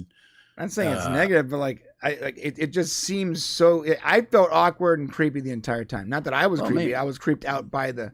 Well, maybe that's a you thing. By the 10-year-olds in bathing suits dancing around for an hour and a half. Well, they're in leotards, not bathing suits. It was a Grease beach song. They were wearing literal bathing suits. Oh, well, I don't know about that stuff. But what I'm saying is like dance recitals is a very normal thing. But now I think that some of these songs and some of these routines are just too sexual for little kids, man. Well, that's not what we're talking about. Whether or not, the specific routine. I don't even want to get into all that stuff. But the whole like going to beauty pageants for children. Well, guess what? It seems kind of ridiculous. Let the beauty pageants start when women are. Let's older. Rate our children on their on how attractive they are. It's very weird. I agree. I don't understand it either. That is so weird.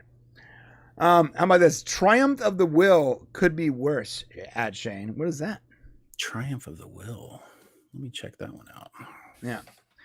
Additionally, this Ken Talk makes me want to watch The Good Guys. Oh, The Good Guys. I like The Good Guys. Yeah, I like that movie too. Great movie. Oh, Triumph of the Will. It's a Nazi. It's a German Nazi propaganda film. Good call, John. Yeah. Love that. How'd you know about that movie, bro? It's historically relevant. Oh, that's right. And also, Kiva Heads. The Kiva Heads. All right. Nerd. Yeah. Thank you, John. There's the Akiva Heads. That's the name for the Akiva. Yeah, the new lovers. Akiva Heads. And Michael Nemo says, thank you, Michael. Strange New Worlds should only be animated. Oh, I like that. The idiotic decisions that they would make could easily be overlooked if it were animated every week in much the same way that people dismissed the animated series from 1974. I like that. I think that's a good point, Michael. Thank you for the super chat. I think they kind of look at Strange New Worlds as like, how do we do Lower Decks live action? I kind of think that's where they're thinking. And we need the Orville. Well, it isn't even. Well, I'm sorry, it isn't the Orville. The Orville started out with a very comedic tone and then moved into more serious. And I would argue that maybe that's the Orville should have probably stayed a little more season 2. I think. No, yeah, the Orville was perfect in season two. Yeah, it was like a perfect mix of real science fiction, heart, and laughter. Right. And in it was like 3, it was like, I feel like Seth was writing every episode after watching like a Trump rally or something. It was, oh, God damn it. No, it definitely got that feeling. Good to look at season 3. I like, more as a Star Trek style show, but season 2 was, I think, Orville. And I think Strange New Worlds is like bouncing all over the place from season 1 to season 3. It's got like super weird comedy stuff. It's got, listen, I don't know. If you like it, great. But I haven't seen the musical episode, and I'm a little concerned about it. Oh man, you're gonna love it, Shane. You are gonna love it, man. You're gonna love it. We got. You know what the sad part about it is? Real quick before you do the super chat, the sad part about it isn't like trying to take a big poop on Star Trek. It's that I can't get Star Trek I like. I just want to continue. There's a reason I'm watching old Star Trek at night when I go to bed, because I love that. And I think they can do that now if they really try, and they're just not. So that's frustrating. Someone was like, you guys did 2-episode review in like an hour. You broke the long review streak.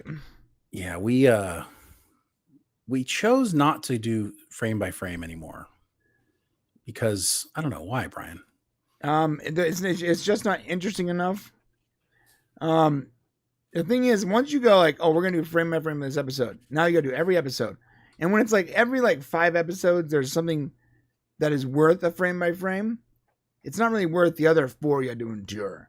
And I also think that I was worried, for me personally, that it was just going to be like a neg fest the whole time. Right. And I don't want to review something where I'm just constantly, I don't have anything good to say about it. And I agree. Yeah, and again, I don't actually dislike it. Plenty of it I like, and there's plenty of it that I don't like, and the rest of it I'm apathetic about, but because it's Star Trek, it's getting a keen eye because it's Star Trek. Well, I think I'm apathetic. I think that's a great way to look at it. I don't think I would be watching this if we weren't talking about it. Right. And that's the first time I think I've ever said that about Star Trek. No, you said it about Discovery. And then you and I decided to stop watching it altogether. I forgot about Discovery. Forgive me. Yeah, there was this one time, if you go back to our main channel, you can go back far enough and you'll find our Discovery reviews where we, just like this, you and I sat there and we did these long frame by frame reviews. And then we stopped doing frame by frame. And then we started doing like a rig, we're just kind of talking about it. We're just sort of talking about it. And then it got shorter. And then toward the end of the series, like, we didn't, I don't think we finished the finale. And then we just never mentioned it again. Yeah, like it's on its last season, it's like season 5 or something, and we haven't mentioned it since like season 1, episode 8. A little bit. We've talked about it. We've talked about it, but we never did reviews after that. All right. Yeah, I would rather Strange New World exists. I'd like Strange New Worlds. I just don't love Strange New Worlds. I'm trying to decide whether or not I personally care if it exists. I'm also trying to figure out if I'm like those original TOS guys who, when TNG came out, were like never TNG, right? And then a bunch of new fans ended up liking TNG, and then we had this whole new Star Trek thing. So I'm wondering, because Strange New Worlds is getting a lot of views, it's at least getting as many views according to the breakdowns we're seeing as Picard season 3 was. So am I just a relic of the past and Star Trek has changed and I've just been unwilling to change with it? I'm not sure. Shane, do me a favor. Go like this. What? Go like this. I can't. Lean your head that way. No. Is that better? No, it's worse somehow. How'd you make it I know, because I worse? put it right in the middle. So. You guys don't know this. This is a ruse. He's actually doing cosplay right now. I look like a clown. It's funny. Cal Approach also said you guys should do an OnlyFans review with Sean Ferrick. Don't remind me of that, dude. Yeah. Yes. Sean Ferrick is on OnlyFans, and I thought it was a joke, and then I went there, and I'm never gonna unsee. I'm never gonna unsee that, bro. Yeah. I'm never gonna unsee that.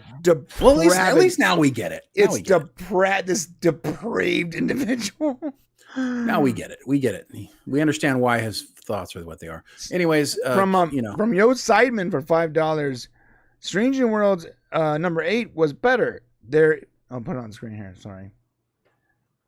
There is a tradition of MASH style Star Trek episodes, but too much focus on crew's feelings again. Disco Klingon clips should not have been used. Yes, we used the wrong clips because that immediately set me up for failure. You know what I mean? No, I totally know what you mean. They got to find a way to justify what they've done. Right. It's always this funny thing is like, yeah. We know that we're not, but we're going to double down on it anyways. It's just, can't they just move on and forget about it? Of course not. That's too easy, Shane. How dare you? Okay, so we are done with Strange New Worlds. Let's see how this poll went, dude. Oh, well, you know which one it's going to be. It's like, how did you expect it was going to go down? So I asked, what was the worst movie I saw this week? And the options were Barbie, Mission Impossible, Oppenheimer. Okay. Right. You're all wrong. The worst movie I saw this week was Oppenheimer. You wait a sec. You hated Oppenheimer more than Barbie? I hate it. Wow. So okay, this will be fun to talk about. It's so boring. It's so boring. I don't know why anyone needs to watch that crap in IMAX. Like, let's go watch a TED Talk in IMAX. Like, oh man. Hey, I like TED Talks, so yeah, but you don't need to watch it in IMAX. I watch TED Talks sometimes. I actually couldn't tell the difference between IMAX. I watched Oppenheimer. I watched Barbie in regular theater. I went and watched Oppenheimer right after that in IMAX. Then I watched Mission Impossible in regular. Honestly, didn't see the difference other than the fact that I didn't get a reclining seat during Oppenheimer. That was it. Yeah, like, because another thing about IMAX, there's no reclining seats. No reclining seats. IMAX is actually, how have we become so spoiled? It's such a racket, though. So you pay extra to go into a theater that is objectively, not subjectively, objectively worse than modern theaters. The only difference is the screen's like 2 stories tall. But guess what? My screen wasn't 2 stories tall. I don't know. Guys, your perspective is just as important as the size. So if you are sitting in one of those uncomfortable IMAX chairs, listening to that tinty, that bass, that's the sound that sounds like someone raised the high end and the low end, but dropped the midway down, and it's like you know what it's like? It's like when you're out with your friends and it's way too late, and you hear the car coming down the street, but you can't see it yet. It's one of those Cholo sound systems. It's the Cholo sound system. Cholo. So you feel the bass. And so you go in there and you're sitting in this uncomfortable chair, and you're almost vertical. Like you can look down and see someone on top of you, and you're listening to this crappy music, and you paid extra to watch it on a screen that's big. But remember this: your perspective is all that matters. If I have a 3-inch screen, but I'm holding it like this, from my perspective, that's a 2-story tall screen. Your perspective is what changes the size. That's why it's a racket. I watched Black Adam in IMAX, and I watched Black Adam in 40X, and 40X. I literally almost had an orgasm in 40X. It was outstanding. I'm moving the things like it's like a ride, and here's IMAX. I think I was duped because my screen was not 2 stories tall. We didn't have seating where you were sitting on top of each other. It to me seemed like a regular movie theater, except the seats didn't recline. And I definitely went into the IMAX. So I don't know. Maybe it was like IMAX. Maybe it was like IMAX digital. Lite. No, IMAX digital. IMAX Lite. It didn't say specifically, it just said IMAX. So if it was an IMAX digital, then what you walked into was actually, ready? A regular movie theater. And the IMAX people tuned and color graded the settings or the calibrations. All right. Is there a super chat in there for Michael Nemo that we missed? Yes, I just got it. I'm putting it up right now. Cool. This is from Michael Nemo. I'm trying to put it in the actual chat so it shows up on the clip too. Oh, that's cool. Okay. From Michael Nemo, he says, Strange New Worlds is episodic. Previously on Strange New Worlds.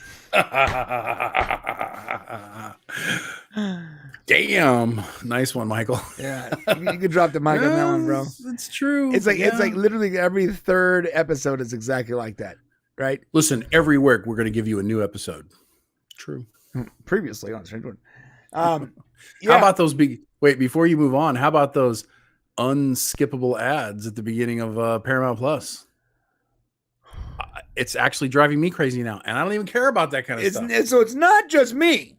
Well, you know why? It gives you a skip button. When you hit the skip button, it won't skip. I don't have a skip button. Button. Mine says skip, so I hit skip, it won't skip. No, so first off, I don't care how you justify it. I literally tweeted at Paramount. I'm like, hey, motherfuckers, I paid this much for no ads. I don't want to see an ad for your wartime drama, or I don't care what it is.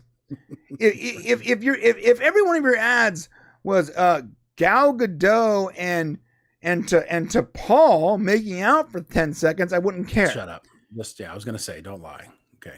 I wouldn't care. But You'd it's watch not that instead of your show. It's usually some dramatic nonsense or some reality show. It's like, what's that guy that he's like a transsexual and he has like a Rod, or I don't know, something's drag race or drag show. Oh, RuPaul. I get so many RuPaul ads. Insane. I've never clicked on a RuPaul video. I don't even think of RuPaul. I know way too much about this person, and it's only because I have to watch an ad every single time I turn something on. And here's the crazy part: I pay for no ads. So I messaged them and go, hey, why are there ads on everything? Why everything I click on is an ad? Oh no, so those aren't ads. Motherfucker, they are ads. No. Just because they're your own ads does not mean they're not ads. Their excuse was, and people defended them, it's promoting other things on the platform. And someone in the those tweet, are called ads. Yeah, when you're promoting something that I didn't click on. That's an ad. Well, someone in the replies are like, yeah, at least they promote their shows on like other streaming networks. I'm like, no. I'm like losing. you're so like stuck because you're like, what? How do I answer this one? Yeah, I was so frustrated. I'm like, what are you talking about? Look, there's other ways to promote it. You don't have to kill my experience. I know it's only 30 seconds. Okay, I get it. Everyone right now is acting like I'm some fucking boomer. I know it's. You don't understand. You might even be a millennial. I'm Gen X for sure, but pretty close. You guys. It's 30 seconds on every gosh darn thing I click on. I feel like it's longer than 30 seconds. Well, it's at least 30 seconds. Imagine if everything you clicked on forced you to watch RuPaul act gay for 30 seconds. That's what it is. Just imagine that. I want you to do this. Everywhere you go, every YouTube video you click on, I want you to stop and count to 30 and think about this. Hi, everybody. Welcome to my drag race. Me saying that for 30 seconds straight before you click. Now, after what, 4 videos, you're going to want to kill me. This is how I feel. It drives me up the wall. In all fairness, I'm that way with any commercial. Like even on YouTube, when like right now, I just want to. I don't ever want to see a Temu website ever in my entire Oh my life. God! Like if Temu shows up, I'm literally going to throw shit across the wall. Bro, it's not just RuPaul. It's like everything's irritating, which is Temu is totally irritating. Listen, I actually that is not sponsored by Temu. I love Temu, by the way. I don't even want to hear that. It makes me mad that you just said. Hold on, I'm setting this up. I actually love Temu. I have gotten some great stuff from Temu. They have gotten maybe $21 from me, and I feel like I've filled up like an entire room of Temu crap. Right, but the entire Chinese government now has like a whole wall of your pictures. I know, so it's like whatever. But let me finish. Except for I can't go because I have the Temu app. I can't go anywhere and do anything on any popular app without being force-fed Temu. I don't even have the Temu app, and I'm force-fed shit. Dude, I go to Facebook, and it's like I walk in the room, like, hey, look, I'm gonna check out my friend's, pictures of his graduation, and just imagine like 4 big Temu guys come out and just start ripping my clothes off. Like before you can check out the anniversary, we're gonna have our way with you. And it's like fantasy. It's like every 5th post is like Temu just like, don't forget, you wanted a butt plug, come get a butt plug. And you're like, hey guys, can you fucking cool with the ads? Why is it an ad every I scrolled 3 times and I'm being just bum rushed into buying shit on Temu. I never scrolled, bro. That's what I'm saying. Like I never scrolled. I chose not to. I'm like, I'm never gonna go see this because I know what's gonna happen to me, and I still got it. Okay, so additionally, how about this? And the ads are getting out of control. Also on Facebook, and Facebook is a garbage social media network. I got trapped once by the fucking videos. I got trapped. And I'm in the videos, and I'm like, every video is interesting, and I'm sitting there watching. It's the stupidest thing ever, you guys. This is like a long form TikTok. It's like a 15-20 minute TikTok of some guy making something. And it's like this guy in the bush somewhere. Yeah, those are addictive. And he's building a house out of like no, those are interesting. Now these ones, they took the idea of them, but they don't actually create anything of value. So you sit there for 15 minutes while they're like pounding bottle caps and like pouring milk on the concrete. So they make people think they're doing something and then don't actually do anything. And then about 15 minutes in, it just shows their trash, and you're like, what the fuck just happened?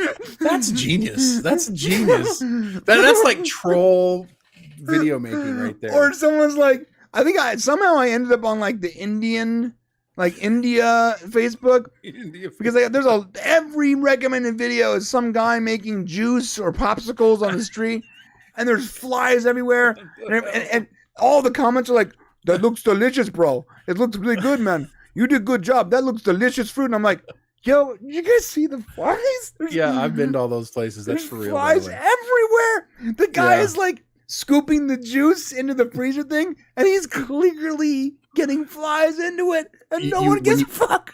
When you go to the butcher shop in Italy, like literally, it's all the meat is hanging outside. Oh my God.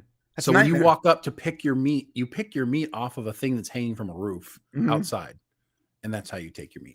Okay, all right. One last rant, and this is for Twitter.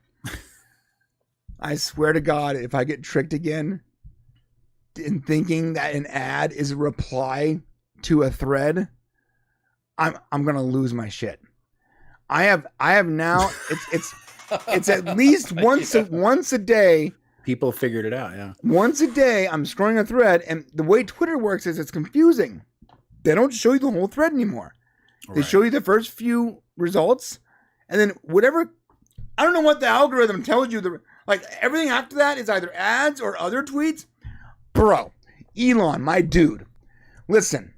If I click on a thread, I don't want to see other effing threads. I want to see that one thread. No, that's Facebook. No. That is Twitter. No, that's Threads.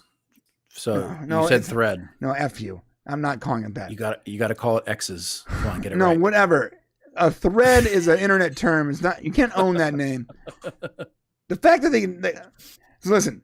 Mark Zuckerberg will tell you different. If you click on a tweet, you want to see all the replies to that tweet. You don't want to see 3 replies and then random other tweets and images and ads.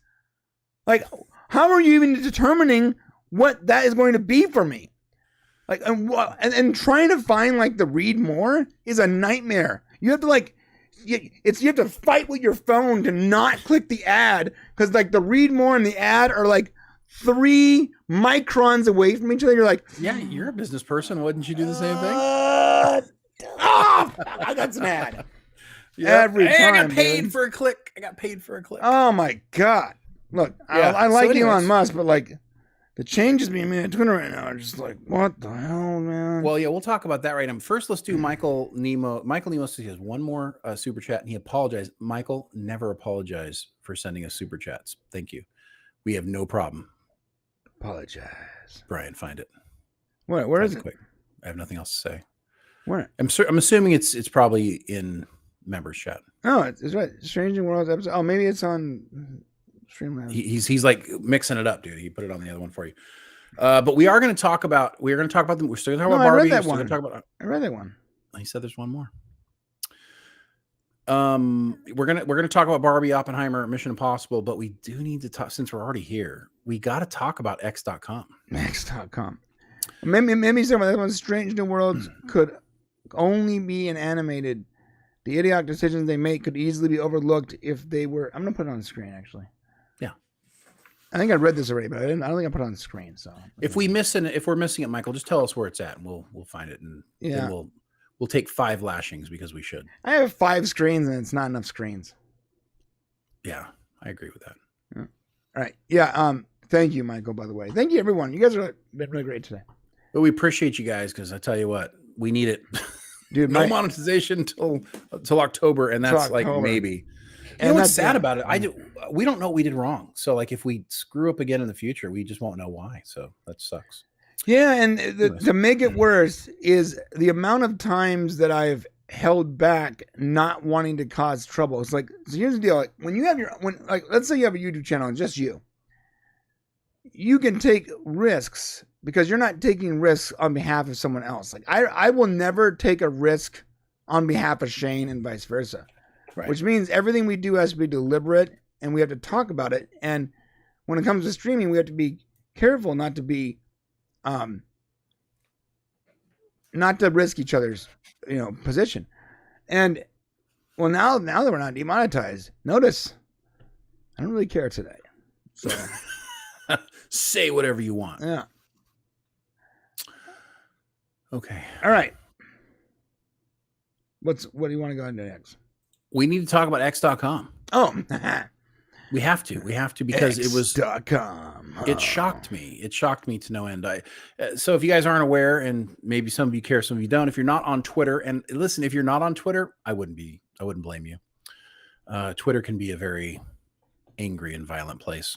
But it's like that line from Star Wars, full of scum and villainy. Well, it wouldn't be that way if people would just be human, be nice to each other. I don't understand why people have to be assholes all the time. Although, you're never gonna be. People are generally just assholes. Well, especially when they're anonymous, when they can say whatever they want without, reprisal, they're gonna be that way. And our kids are learning it. My 11-year-old, 10-year-old is using the Oculus quite a bit, and he plays a game called Gorilla Tag, where they basically run around and like tag each. They play tag. It's kids playing tag virtually, and they are so evil to each other. I am constantly saying, mute that kid. Nope. Mute that one too. Okay. Yeah. Go to another server. Okay. No, listen, we need to be kind to people. Bro, it's like, you don't remember Smear the Queer though? Of course. It was the same thing. It just wasn't virtual. Right. But here's the thing. You would have never told the guy who was bigger than you, up yours and around the corner, you piece of garbage. Oh, I did multiple times. And I also got beat up a lot. Well, yeah. Okay. Well, if you're cool with getting beat up, but most kids don't. Like, you learn your lesson pretty quick. The problem is these kids are never going to learn their lesson because they're never going to get their asses kicked. I mean, that's the bottom line. If you don't get your ass kicked at least once, you don't know to shut the fuck up. Right. And that's what these kids are not learning. Right. And they need to learn this because they're walking around like little assholes all the time. Somebody needs to correct little this. assholes all over the place. Just a bunch of little assholes. It is. Yeah. It's So just a what bunch of Shane's assholes. saying is we need to bring bullies back to middle school. Well, That's what I heard. What you're telling me is we need bullies back. Let's say it's 7th grade to like. That's not what I'm saying. To junior. That's not what I'm saying. Because bullies, okay, these guys are bullies. Okay, so here's what it is. A bully is someone who's like, look, nobody here can kick my ass, so I'm going to say whatever I want. Now that's a bully. Right. What I'm saying is two children, a group of children in a social environment who are doing an activity, who are generally treat each other properly because they're kind of afraid of what the other person might do or think of them because they can look at them in their face. Mm-hmm. Okay. That is not happening here. And the kids are not learning that. So now they're just saying whatever the hell they want. Most kids are going to be relatively good to each other when they're playing to there's a little bit of grabassery and there's going to be some shit talking and maybe a couple of the guys are going to get into a fight. But in general, most of the kids are going to play together. Okay. That's not happening online right now.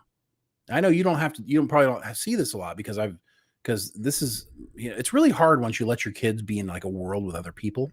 Yeah. You know, my kids my kids play Dota and Fortnite. It's coming though. And I was smart. I was smart when Ellie was like, I want to play these games online. I'm like, cool. Let me just get it set up for you. And I immediately turned on family mode and I disabled chat. And you can't reactivate chat without my PIN number. Right. Yeah. Now she's going to hate you for that in a couple of years. I'm just letting you know. Well, for now, she's cool. Yeah, now you're okay. But so there's going to come a time when you got to let them loose. And this world that we've created is terrifying. So X.com.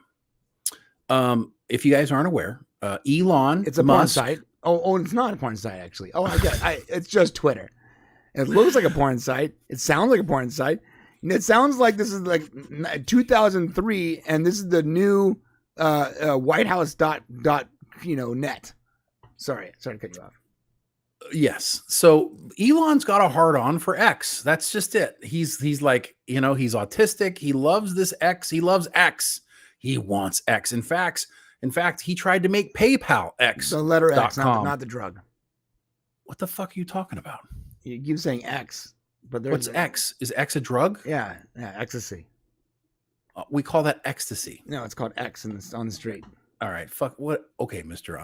No, I'm not. This is not like this is not what intimate. the hell are you talking about? This isn't intimate knowledge, bro. You like literally watch like one TV show and you'll pick it up. This is why I don't watch the shit that's on today. Right. Okay, so anyways, he wanted to make X.com PayPal, but it just didn't work out. And he's had this idea to have like an everything kind of app. And listen, Elon's not the only guy that says. Brian and I have talked about this for years. We used to build websites, and our idea was to have like a social thing with a payment thing, and you can get merch and buy things. Listen, we've all had this dream, and we were gonna call it ready. O.com. Oh, what? No, I'm kidding. You're going with the same letter. Questionmark.com. Oh, I see. Explanationpoint.com. You're goofing. We actually did have an idea for Geek Mecca. We still own that domain name. We still do. Yeah. We still do. Anyways, so it didn't work out because everybody else was like, yeah, dude, PayPal, get it? Like friendly pay is in the, Did you ever see an interview where he's talking about, he's like, my partners did not agree with me, and they overruled me on instead of excellent. And rightly so. And he's like, it was unfortunate. The interviewer's like, I think PayPal's a pretty good name. He's like, okay, well, whatever.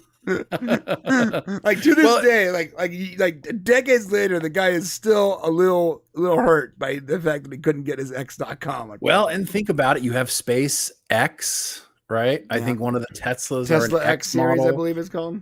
So listen, here's the deal. He wants that kind of stuff. And so when he bought Twitter, which by the way was not a plan of his, I think the thing I love about Elon is he just finds himself in the situations. Like he just accidentally bought Twitter. Like there was no he replied to someone. They were like if you don't like it, go start your own or buy this one. He goes, maybe I'll buy Twitter then. I was like, okay, whatever, bro. And he's like, and the next day he's like, how do I buy Twitter?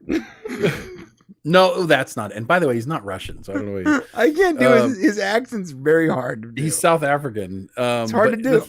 The thing is like he was buying stocks is what he was doing. He was investing into some stuff. And so he said, okay, well, I'm just going to invest in the stuff that I use. And he was using Twitter a lot. So he invested into Twitter. Come to find out, he owned such a large percentage of it that it got him a spot as a board member. And when he went to think about maybe being a board member, he realized that, oh my God, I'm never going to get to have any say over anything. Hey guys, I own you now. So I'll just buy it. I forgot. I own you. You are my employees. And do you know how he bought it? Well, here's what's hilarious. He didn't buy it. Like he put out a tweet and said, "Here's a poll. Should I buy Twitter? Should I buy Twitter?" And then he said, "I will abide by the results of this poll." Who does that? Sure, why not? Only somebody with a ridiculous amount of money says, "I'll abide by the results of the poll." Bro, and when he went into the Twitter headquarters with a sink in his hand, whatever. Let that sink in. Let that sink in. Let that sink in. Yeah. And it was so funny, not because of the dad joke, but because the look in his face was like pure elation. He's like, he was so excited. Yeah. Well, and so this began the journey of X.com. So his goal has always been to do this everything app. He took Twitter, by the way. I just got a text from Timu. No, you didn't. I swear to God, look. Jesus, bro. I can't. How do I share this without doxing myself? Yeah, I was like, congratulations. That hot item you have viewed. The hot item you wanted has been viewed 66,000 times. It's we've reduced the price by $27. Act fast. Is it children's swimwear? Let's find out what it is. You're supposed to immediately say no. I don't know. I have kids, bro. It could be. It was a callback joke, Brian. This is the things they've reduced by $27. Here we go. I saw the callback. You're right. I missed that. I didn't catch that, but my bad. So you can get a garden hose for $6. Whatever the F this is.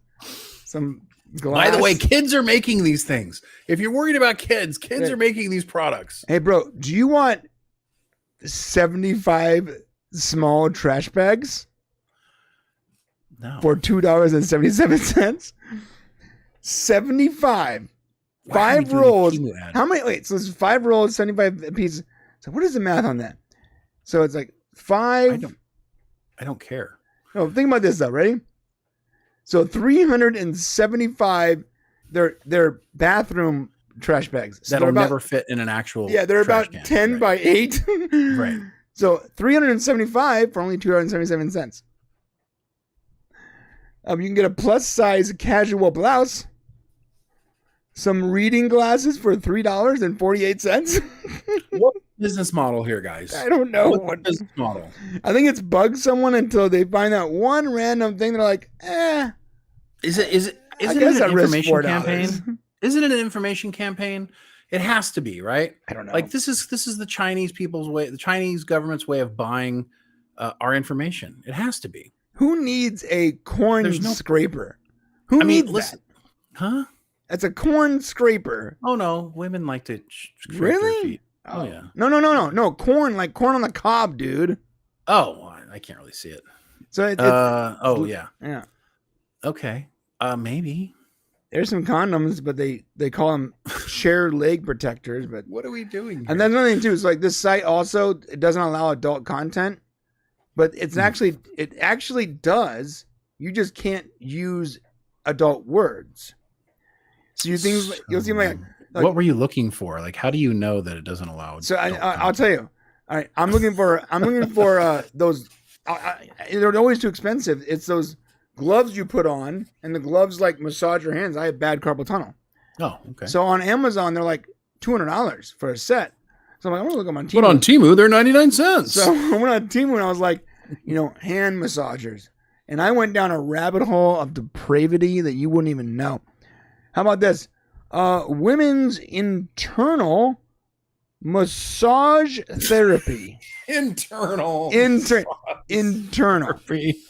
You know what that is because they can have it on there, but they are banned from using any of the words. So they call them something. They call them other things. Oh, it's really funny, and they because they get clever with it. It's like wild stuff. And the longer you scroll, the closer you get to like the dark areas of Temu. Why does everything look phallic that I'm looking at right now? It slowly starts to like, basically like if you spend at least 2 hours on Temu, you will buy a dildo. At some point. wait, whether you want to or not, at some point. Why did you say that? Because everything is just leading you into buying a dildo. That's like the only purpose of Temu is to get you to buy a dildo. I think it's a rich guy's cruel joke. I'm going to get these Americans to buy dildos. It's so weird. Let's see. But legitimately, there's some pretty good stuff on here. I'm sorry. Temu is the U.S. offshoot of Chinese e-commerce giant Pinduoduo. And it's starting to develop a reputation for under-delivered packages, mysterious charges, incorrect orders, and unresponsive customer service. Yeah, like have you tried to read Chinese lately? It's tough.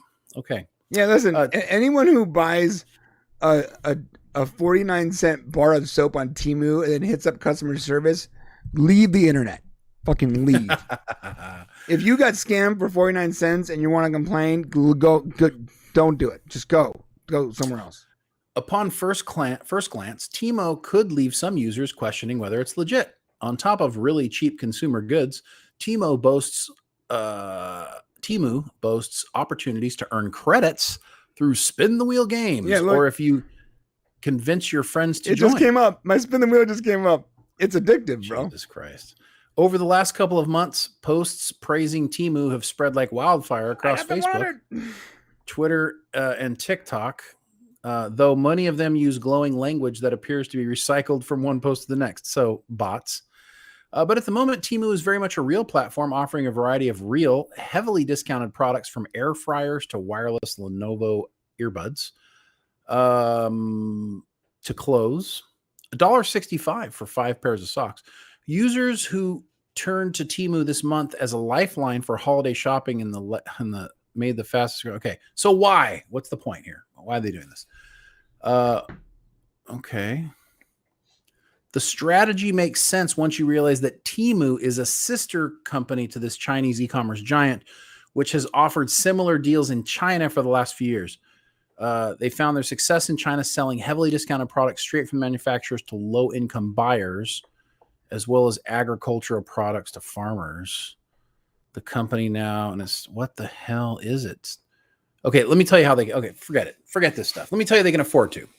They have children and people who live in dirt making these products for pennies per hour. Slave labor.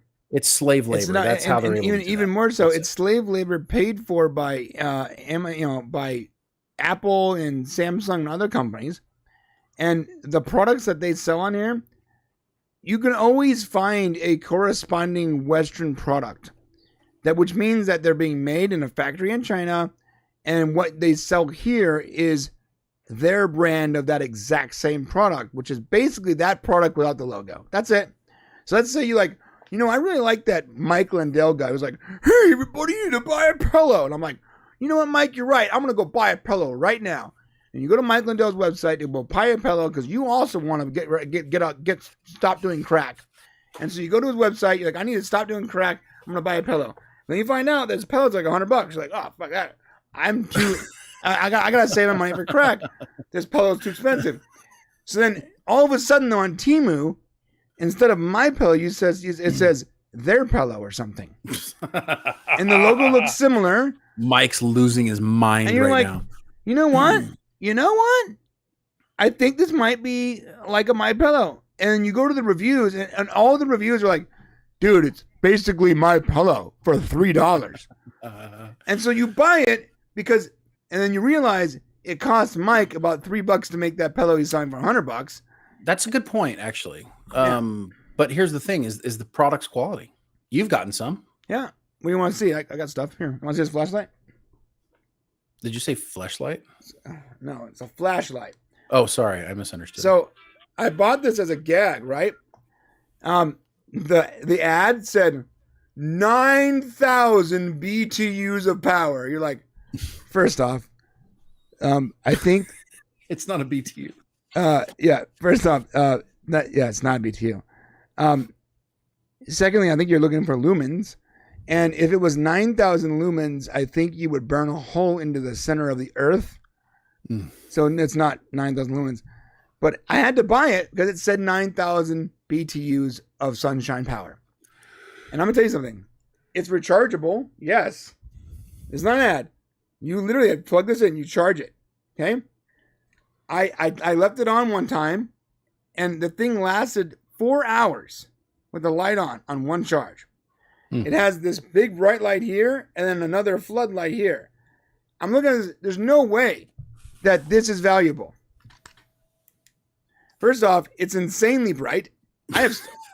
What the hell are we doing here? Just get to the point. I have studio lights on here, and right, and then look at the fully charged plus the strobe plus the flood. It was $2. Guys, the battery that's in here is worth more than the entire product. So why? I don't know. How? I don't know, but I got a sick flashlight for $2, free shipping. I don't trust anything that doesn't make sense. I don't trust anything that doesn't make sense. That's it. Look, so if something is too good to be true, that means you're the product, right? That's a quote. That's the quote. Yes. So it's possible that I'm the product. You know what? And here's the deal. What are they buying of me then? They're buying what I like to shop for and what I'm interested in, right? Information. No, it can't be it. I mean, maybe that's it. There just has to be something more nefarious. I mean, if all of these,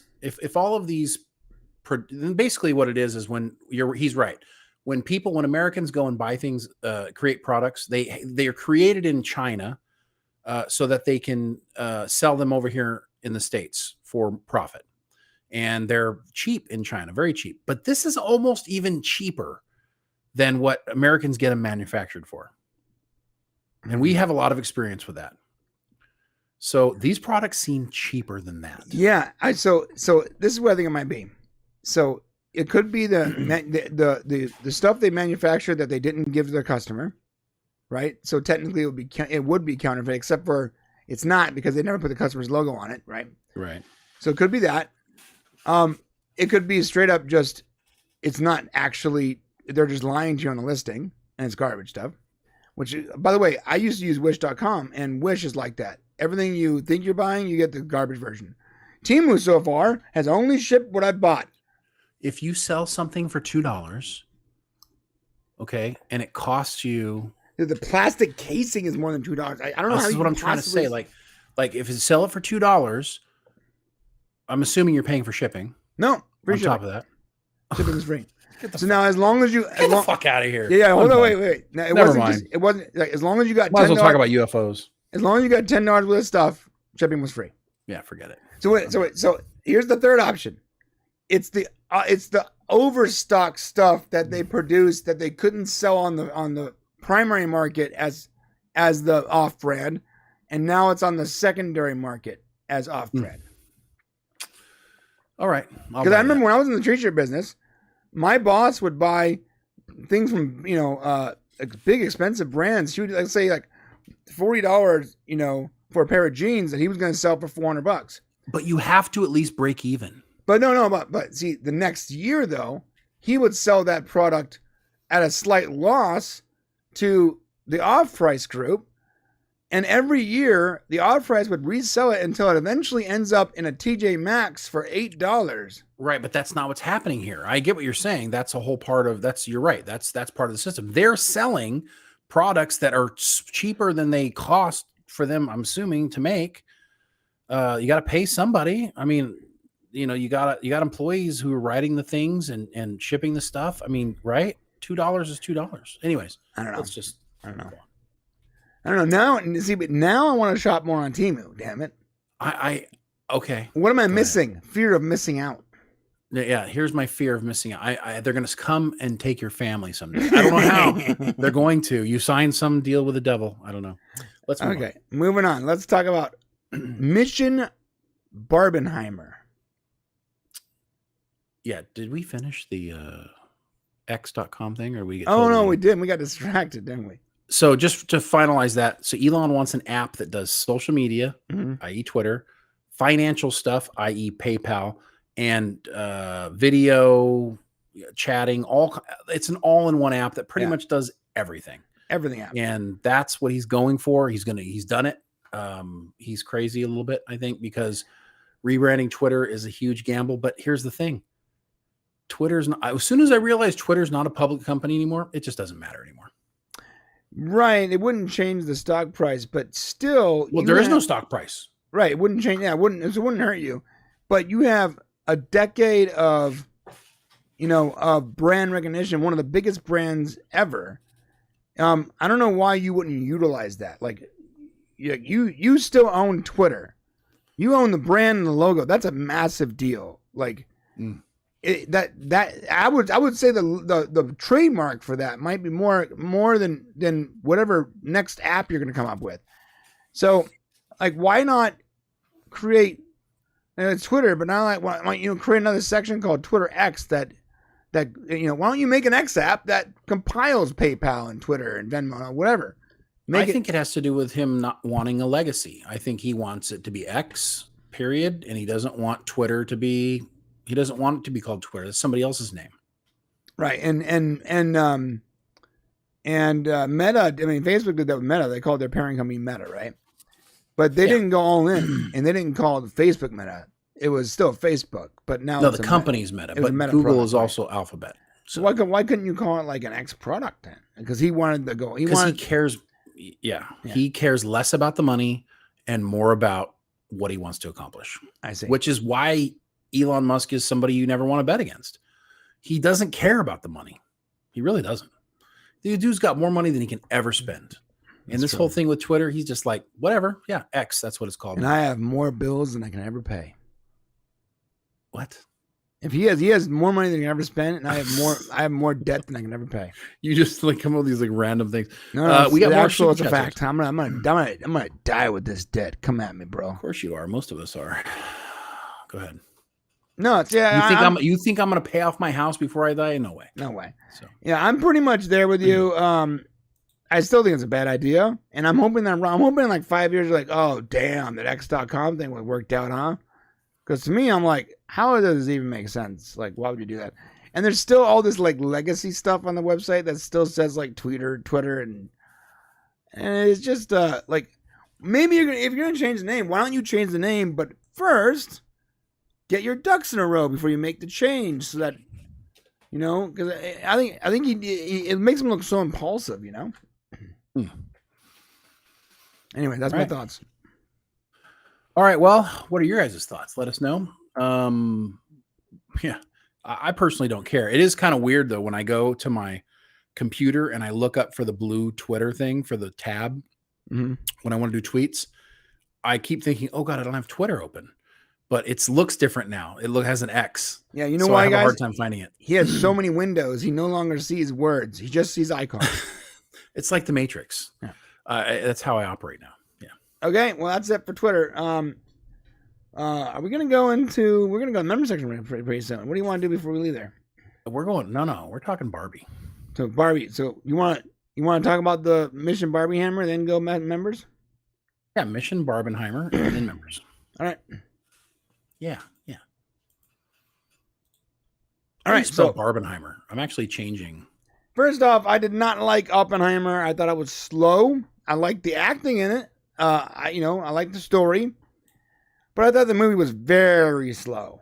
Also, I believe I was misled. I thought that like the explosion was going to look like super rad. And here's the deal, like you advertise the movie as being all practical effects, no CGI, and so like that's supposed to be a good thing. But I'm sitting there and I'm like, damn, they should have used some CGI because it was like whatever. And it's just sort of slow. So look, it's a period piece. I'm not into the the historical period pieces. And it didn't have enough excitement to keep me going. So didn't like it.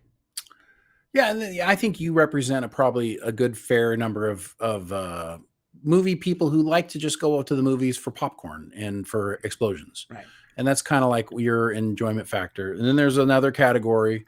Like me, I'm fucking tired of those movies. I hate them. I'm just tired of like the explosions. Yeah, Fast X to me was like the culmination of all the bullshit movies I'm just so tired of. And I'm it's been so many years since we've had like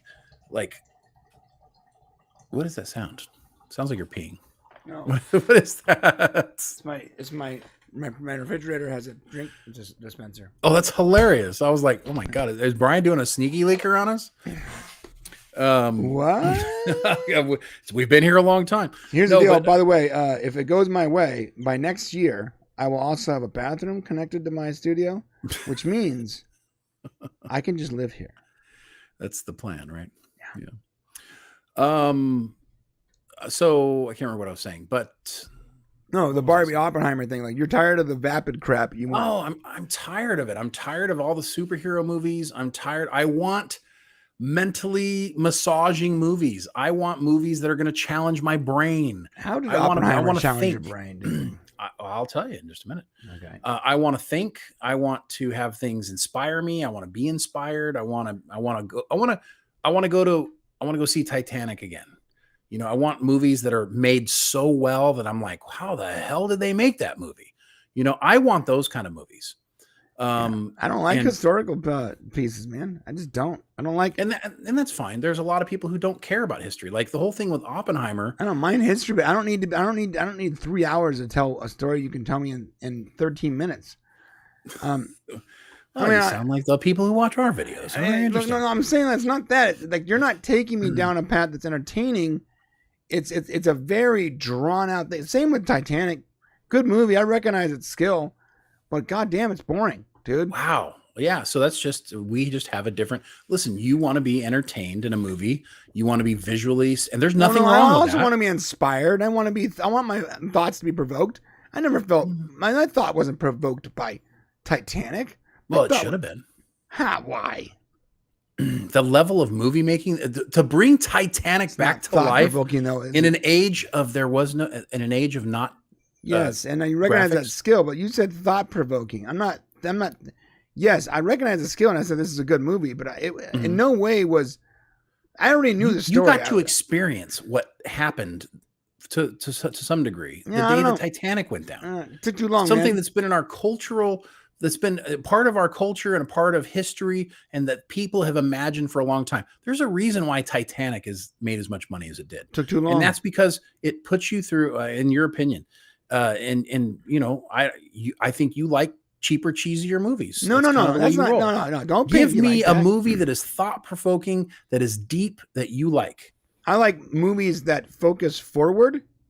I like movies that are inspiring. I do like the popcorn movie because it's fun. Yeah. So I got my money's worth. Give me a mental challenged movie that you want, something that's mental. Oh, okay.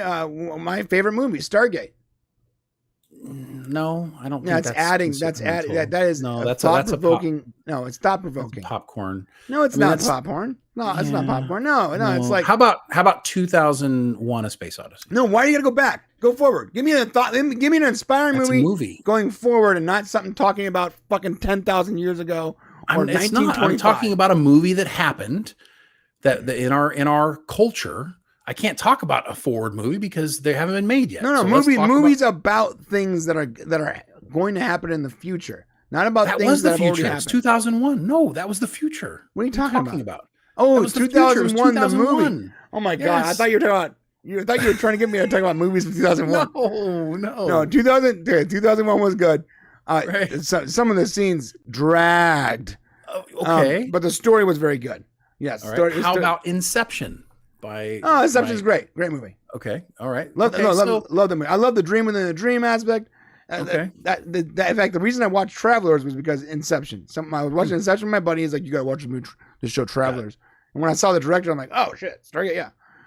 Yeah, so I can appreciate a movie, and I can see how Oppenheimer may have been slow to some people. The thing about Oppenheimer was, if you're really interested in that time frame and what happened, and like the whole story around, the creation of the atomic bomb, I think it's interesting because I think Nolan cuts that movie up pretty quickly. It's really interestingly made, and I know that beyond the whole practical effects, it's not hard to have an entire movie of practical effects when most of the movie doesn't need effects. Yeah, when 90% of the movie is two guys talking.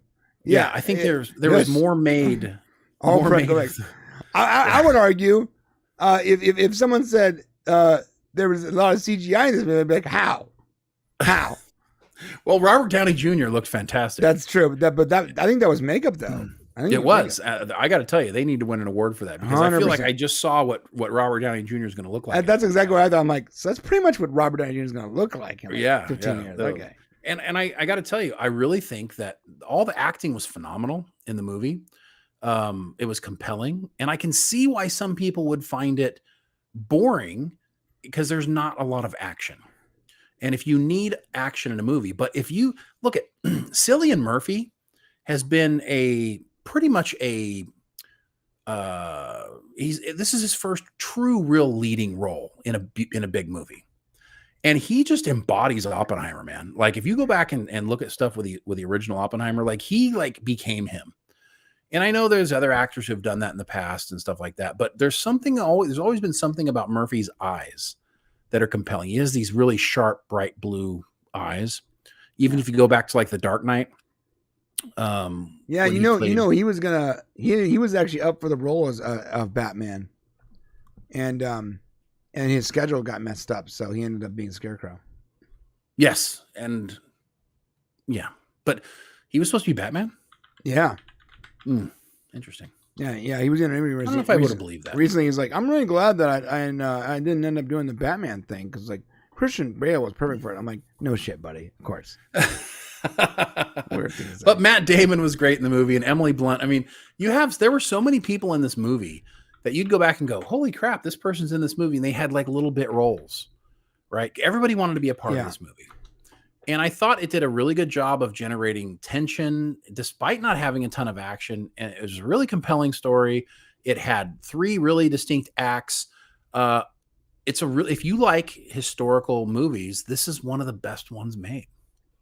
So as far as historical movies go, other than Saving Private Ryan, which, it can be argued that the best part of Saving Private Ryan was really the first 30 to 45 minutes of the movie.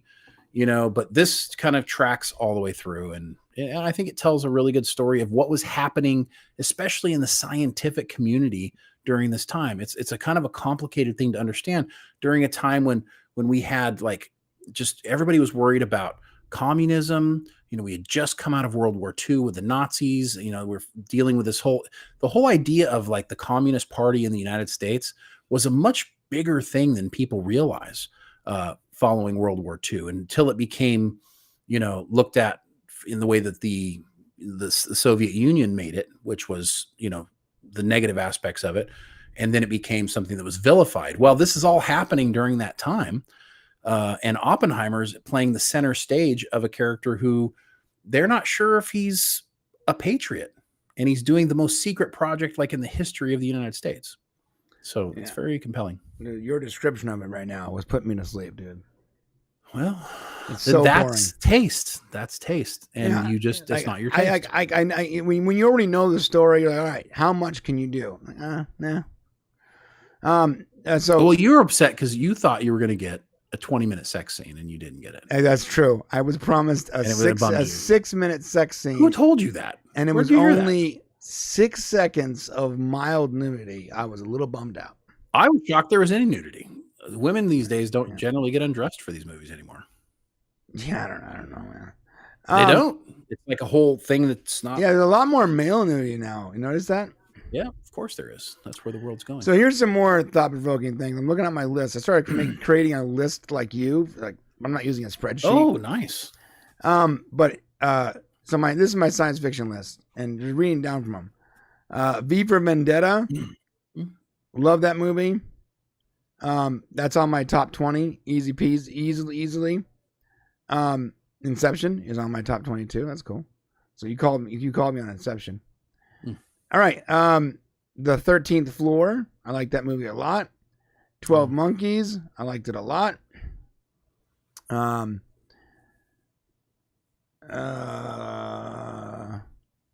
These are on popcorn. Oh, here's one, Under the Skin with Scarlett Johansson. Good movie. The majority of these are pretty much 2001's on there. The majority of these are pretty much popcorn flicks. But how about Interstellar? I didn't like Interstellar. Oh man, that's rough. It's too fucking slow, dude. Sorry, I can't. Dude, it's so good. No, the story. There's good parts of the story, but it takes too long to get there. Jesus Christ, 4 fucking hour movie. I can't do it. Well, I'd rather spend 4 hours watching that than some damn stupid. Yeah, but if you can get me the superhero movie if you can get me the same thing in 45 minutes, then you've failed at your craft. I don't know. Shouldn't take 4 hours. Shouldn't take 4 hours to get there. It doesn't usually take 4. Nobody takes 4. I mean, there was so much time. It's an over exaggeration in Interstellar that was wasted on things that weren't a part of the story that I was interested in. It was the other part of the story that I kept forgetting. My mind was forgetting the things that we were discussing an hour ago, because now we're back on Earth. Anyways, well, it's just it's definitely it's a cool story. I like the robots. A thinking movie.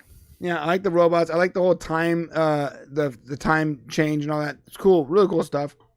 But it just took a long time to get there. Yeah. Looper for me needed more time. That's like my biggest complaint about Looper is like, wow, you could have done something good here. But it was all good, and then all of a sudden, like at the ending, someone in the studio was like, "Yeah, listen, you're thinking too much. We need to have them kill people now." And they just had like this quick, like 10-minute ending where nothing was explained, and like it was an action scene, and you're like, "Well, that's not." I don't know. That's my biggest complaint. I think we had a couple of super chats. Do we? Brought to my attention, yeah. I mean, look. Here we go. Yes. Thank you, guys. Okay. From John Burns.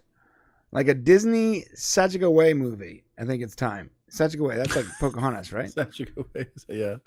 That's funny. Sachiko Way is a real person, though, right? Yeah. She was the person who led the expedition for Louisiana, or when they did the whole, I can't remember what it's called right off the top of my head, but before the Louisiana Purchase, these guys explored northwestern United States, and they used Sacagawea as a guide. Sacagawea, yeah, okay, cool. I'm down for that.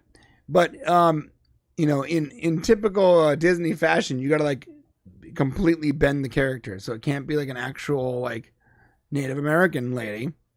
It's got to be something else. You gotta have it. Try to check as many boxes as possible, and then cast it. And then when the audience, when the potential audience says, "What the f? I want to watch this movie," you say, "You're racist." Well, you've got it sorted out. Yeah. So, are there any others? Yeah, another one. Thank you again, John. Thanks, Do your John. daughters ever dress up like The Shining? So, speaking of good movies, who's that? The Shining, the movie The Shining with Jack Nicholson. Who was the super chatter? John Burns. Oh, John. Okay. So first off, we actually did that. We did that one year for Halloween. I was Jack Nicholson, and they were The Shining. And guess what? No one knew what we were. Because we were just wearing regular clothes. No one remembers exactly what the clothes were that Jack Nicholson wore. So there's no connection. You got to have the door. Like I know you would have to do so much that that's why it's a bad costume. Great movie, great concept for a father with 2 daughters, 100%. But you're gonna have to like force feed him, the costume, because I was just wearing what he wore in the movie and no one knew what the fuck we were. Yeah, that is one of those great Stanley Kubrick movies, who also did 2001, and of course, famously, Stephen King hates that movie, because it did not follow his book, The Shining. But it was a great movie. Yeah, I like The Shining a lot. I watched Eyes Wide Shut recently. That movie's weird as fuck, bro. I still don't know what was the story. Sometimes a movie can be too smart. Like, I still don't understand what that was about. To this day, can't figure it out. Well, it's a Tom Cruise fever dream. It's his ex-wife. It's he spent. Everybody was excited because they're going to see Nicole Kidman naked. That's all they cared about. No, but I'm trying to watch all the Tom Cruise movies. That's what I'm doing after watching Mission Impossible. And that movie is it's not a good movie. I mean, look, it has nudity. Maybe that's usually enough for me. What? Just stop saying stuff like that. I mean, honestly, if there's a good amount of nudity, I'm like, yeah, I'll probably suffer through it. But there wasn't enough nudity to justify that garbage. Yeah. If you want to see her in a movie that's just totally, probably inappropriately sexual, you need to watch Dead Calm. Dead Calm? Dead Calm. And there's a scene where she's, I don't know, not being raped, but like about to be, or something like that. Or the guy's like, and it's I just totally drew a blank on the actor who was the villain in Titanic. I just forgot his name. I see. And that movie's an intense movie, and she looks hot in that movie. Yeah, so I can't watch this though, bro, because it takes place before 1990. So that you sound like my kids. I just wish you wouldn't. Just can't watch anything that's post pre 1990 anymore. Please stop. No, it's got to be on an approved list. So that means you can't watch The Color of Money, and that is your loss. So. What about you like Blade Runner? Yeah, I do. Especially at its time. I did not like Blade Runner 2049 though. Yeah, I like the original Blade Runner. 2049 was too cerebral, or whatever you want to call it, for me. It didn't work. What about Gattaca? I like Gattaca. It's slow. It's slow, but it's good. But it has a really good story. Yeah, I like that. It's not. I mean, it's the pacing's slow, but the movie's not that long. How about Arrival? We're gonna disagree on this one. Arrival is too slow for me. Oh, see, that's my problem too. Everyone's like, oh, you got to see Arrival, buddy. I'm like, it has a really interesting story. Like it does concept. Like the whole story is like very interesting, and I like the way it's like this internal monologue happening for the characters. But the problem is I do feel like that one was edited too slowly, bro. And when you look at who did it, it's Denis Villeneuve from Dune. Dune, and you're like, bingo, that's it. Those long shots. You're gonna have another opinion, I think. Dune wasn't as bad as Dune's better than Arrival, as far as the way it's shot and stuff. Arrival does have a cool little story, but I think when you see the second part of Dune, I was watching the trailer recently, and it's gonna really pick up. I think you're gonna like it. Oh. I think a lot of it's gonna fall on whether or not you like what's her name's role in that other character. Oh, the chick that looks like she's on Quaaludes. Yeah, she's only got one name. She's like, apparently she's so famous now. It's like, just one name. It's like Zen. I want to say it's Zen. Zendaya. Zendaya, yeah. What about The Martian from Matt Damon? Fuck yeah. Yeah, movie's great. Give me a break. It's like a top 20 movie of all time. Yeah, you know why that movie's good though? Okay. Why? First off, it's something new and fresh. We've never had a movie about someone surviving on Mars. Right? That's fresh. That's new. That's something that I'm interested in new frontiers. That's why whenever you're like, you want to watch a movie about World War II, and I'm like, no. Holy shit. Like, anything taking place in the past is just like whatever. You know, if you but listen, I like the learn your concept. past, you're failed to repeat it. You're destined. I to get repeat your that, bro. past. But like, I don't want to be force fed a 4-hour movie about some liberal douchebag's point of World War One. That's what most of these movies are. I'm just being real, dude. That's great. All right, so but the Martian's like, well, we're not gonna put it in the future. We're gonna put it, very close to home, time wise, and we're gonna make it like this could be an actual mission. How would you survive there? And the science behind it works out. And it's like, do you want to know why The Martian's good? Well, he is charming as fuck in that movie. Because Matt fucking Damon. Matt Damon kills. That's why that movie's good. No, but because there's been plenty of Mars type movies that just never really worked out. Yeah, the Ghost of Mars is like so unbelievable. Like there's science fiction about Mars, but it's always super unbelievable. Well, there's Mission to Mars. There's all kinds of Mars. Again, movies. Unbelievable. They're all unbelievable, dude. Like this felt believable. It felt like this could be actual technology. And for me, it's like I love the idea of getting to that next level, and seeing what's next. Oh man, you know what? The Arrival. I'm so sorry. I just saw this comment over here from Chris. I'm thinking of the wrong Arrival. Wasn't there 2 Arrival movies? The Charlie Sheen Arrival movie was awesome. I don't know. Wasn't there 2? What was yes, there was another one with the redheaded chick that I always forget. That's the Arrival I'm talking about. Amy. Well, there's also one from 1996, and that has Charlie Sheen in it. Amy Adams. So it depends on which. Amy Adams is in the new. I'm talking about that Amy one's Adams. Slow. Yeah. The 96 Arrival movie was fantastic, and it's actually Alien. If you haven't seen the Charlie Sheen 1996 movie, Brian, you got to see that one. Oh, really? Yeah, it's a really good one. It's Charlie Sheen's in it? Charlie Sheen, yeah. He's very good in it. Is it the same story? No, it's not even the same movie, not even remotely. Oh, okay. They just picked the same name, I mean, the word arrival, it's a word. Yeah. Oh, I'm seeing the synopsis right here. After astronaut Zane, discovers a radio transmission that originating from deep space, he tells his boss, who ignores him. Zane is prompted for. Okay, I'm gonna watch the crap out of this. You kidding me? Like this is going.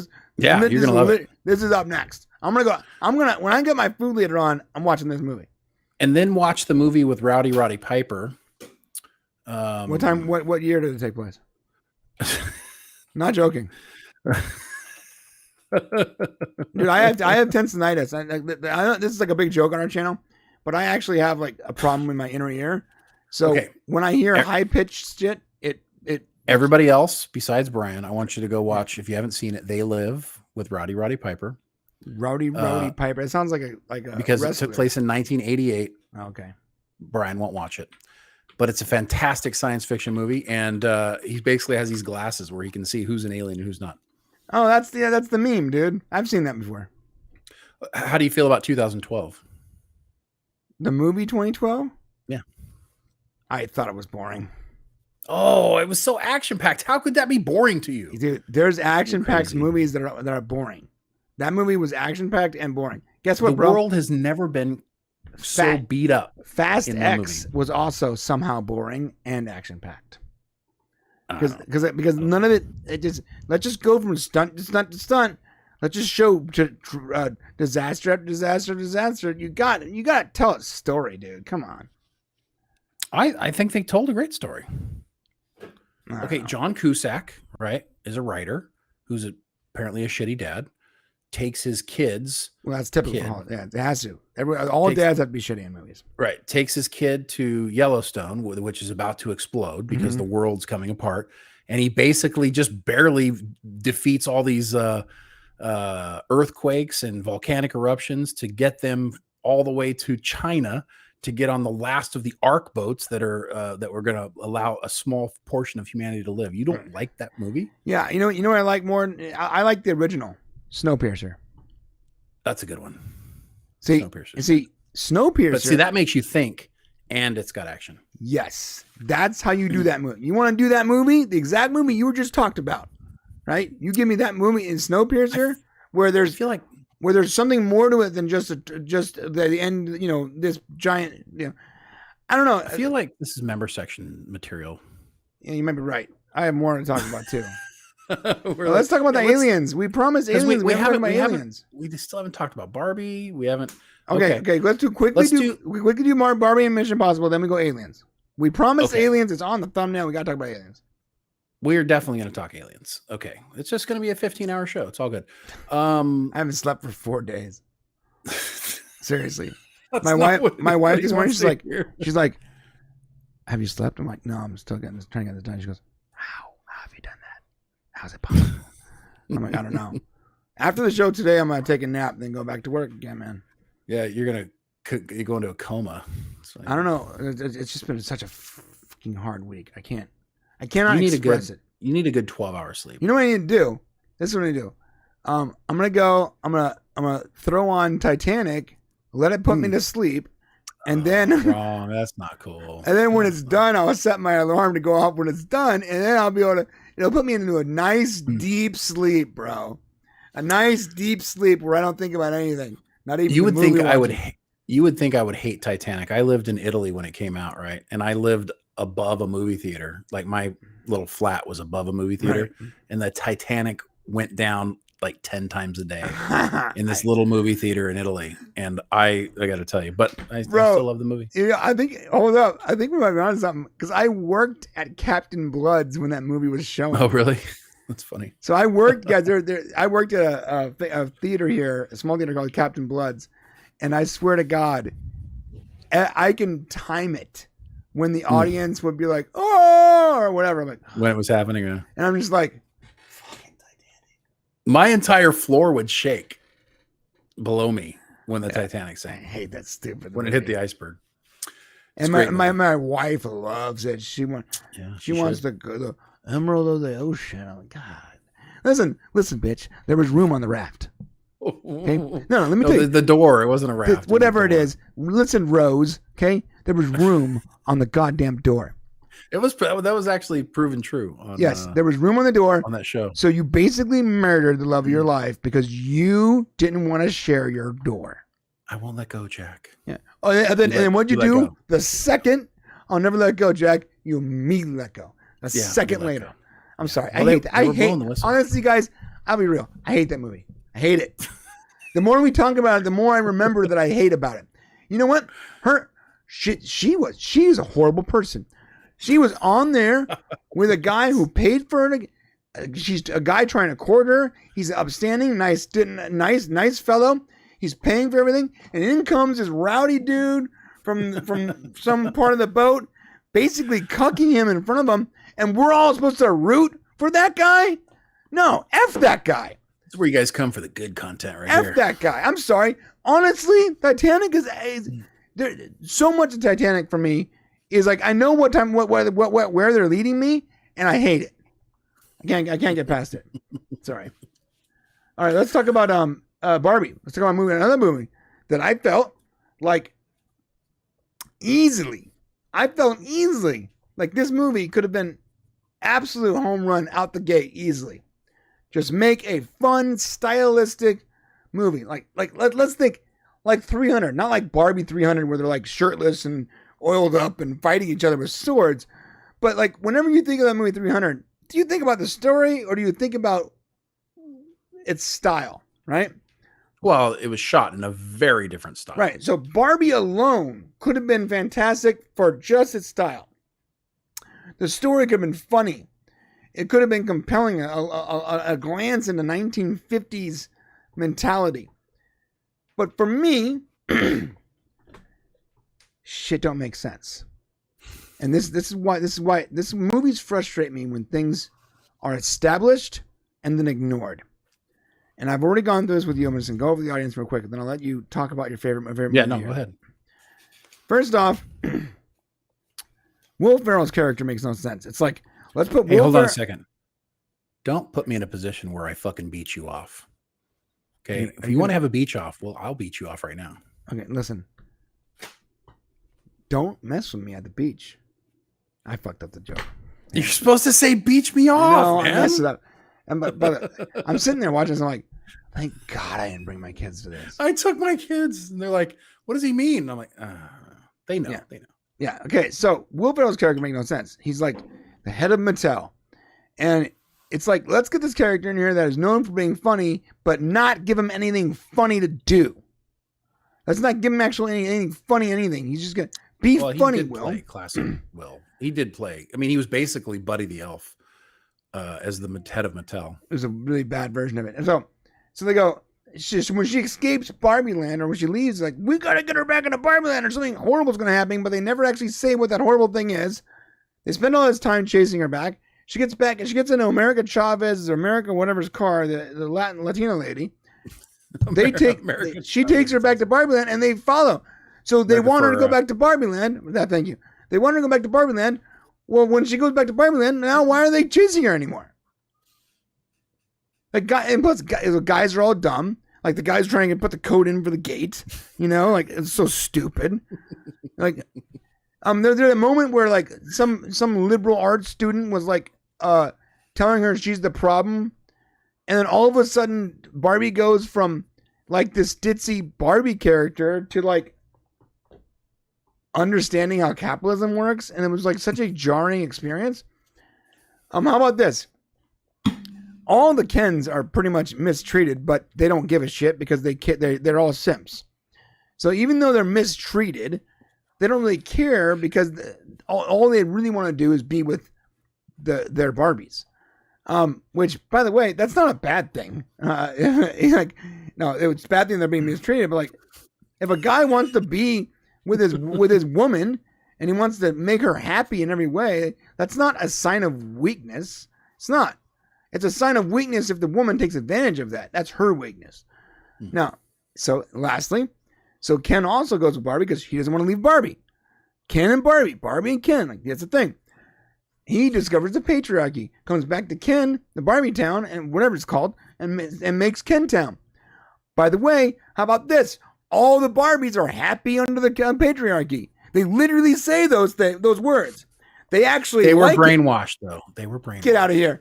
So they said the patriarchy is evil, and all of a sudden, did you get your own Mojo Dojo Casa? That's all I want to know. The patriarchy is able to take over the entire Barbie land in like 20 seconds, and then even then they're like, oh, wait, they admit that they enjoy it, but a few of the Barbies, no, you don't enjoy it. You actually hate it here. You hate being a partner. You know, whatever. They completely they lose the point. Like, they lose the point instantly in that movie.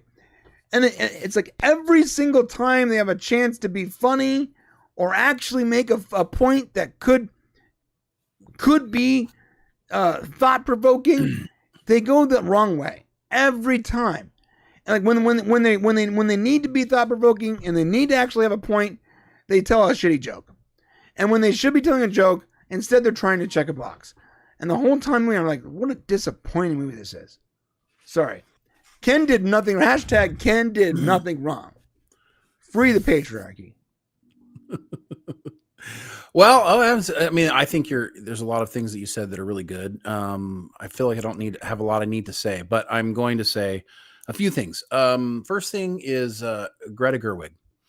Greta Gerwig is, I've spent a lot of time because I'm creating a different product to share with you guys soon. Me and Brian are going to make something.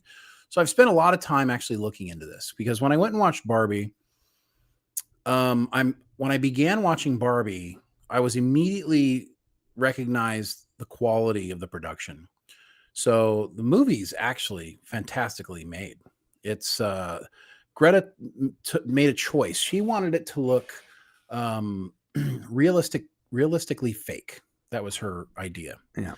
And I think she pulled off like what Barbie Land should look like in spades. It really does look exactly like it should have looked for a movie. I like that. I like the idea of like their heels not touching the floor and like they don't have running water because it's a Barbie house. Yeah, like the water's fake, the beach isn't real, the way they move is more doll-like. And I thought that was really clever. Though. Yeah. Huh? I think Legoland did a little bit better though, of like giving you the Lego aesthetic, but also making you believe that somewhere people can live. Well, but the Lego movie was animated. I know. So this is like concept. This is real life. I mean, which is a lot harder to do with actual people. So, yeah. And I also feel like Margot Robbie, and you got to understand, like if you don't know the writer and director Greta, she was brought in by Margot Robbie. Margot Robbie is the reason this movie was produced because arguably nobody else acting currently could have played Barbie, but Margot Robbie. Would we agree with that? Like she probably was. When you think of Barbie, like every time that came up, the only person I can think of, big actress, is Margot Robbie. She's great, and she plays stereotype Barbie. She's a star. She's a star, baby. You want to be a star? Yeah. I'll take it to Hollywood. I'll be a star. She's like a classic movie star, you know. Well, maybe. I wouldn't quite go there yet, but I mean, she's got some good roles. And she's done some really good stuff. But so she's basically, her production company got this thing going. When she sent Greta to go out and write this thing, and when Greta came back with her story, I believe everybody was shocked by it, because the first thing that Margot Robbie said was, "Oh, okay, cool, good story. They're never going to let us make this." And the reason they're never going to let it make it is because they spend a lot of time, kind of dealing with the reality of Barbie and Mattel, right. And kind of, listen, the history of our planet of men and women has changed significantly in the last 70 years. The relationship between men and women, for the first unknown, however long men and women have been on this planet together, creating tribes and families, like men have been, providing and killing animals and protecting their families throughout time. And as a result, the men have pretty much been in charge. Right. So that's kind of the way it's been throughout history.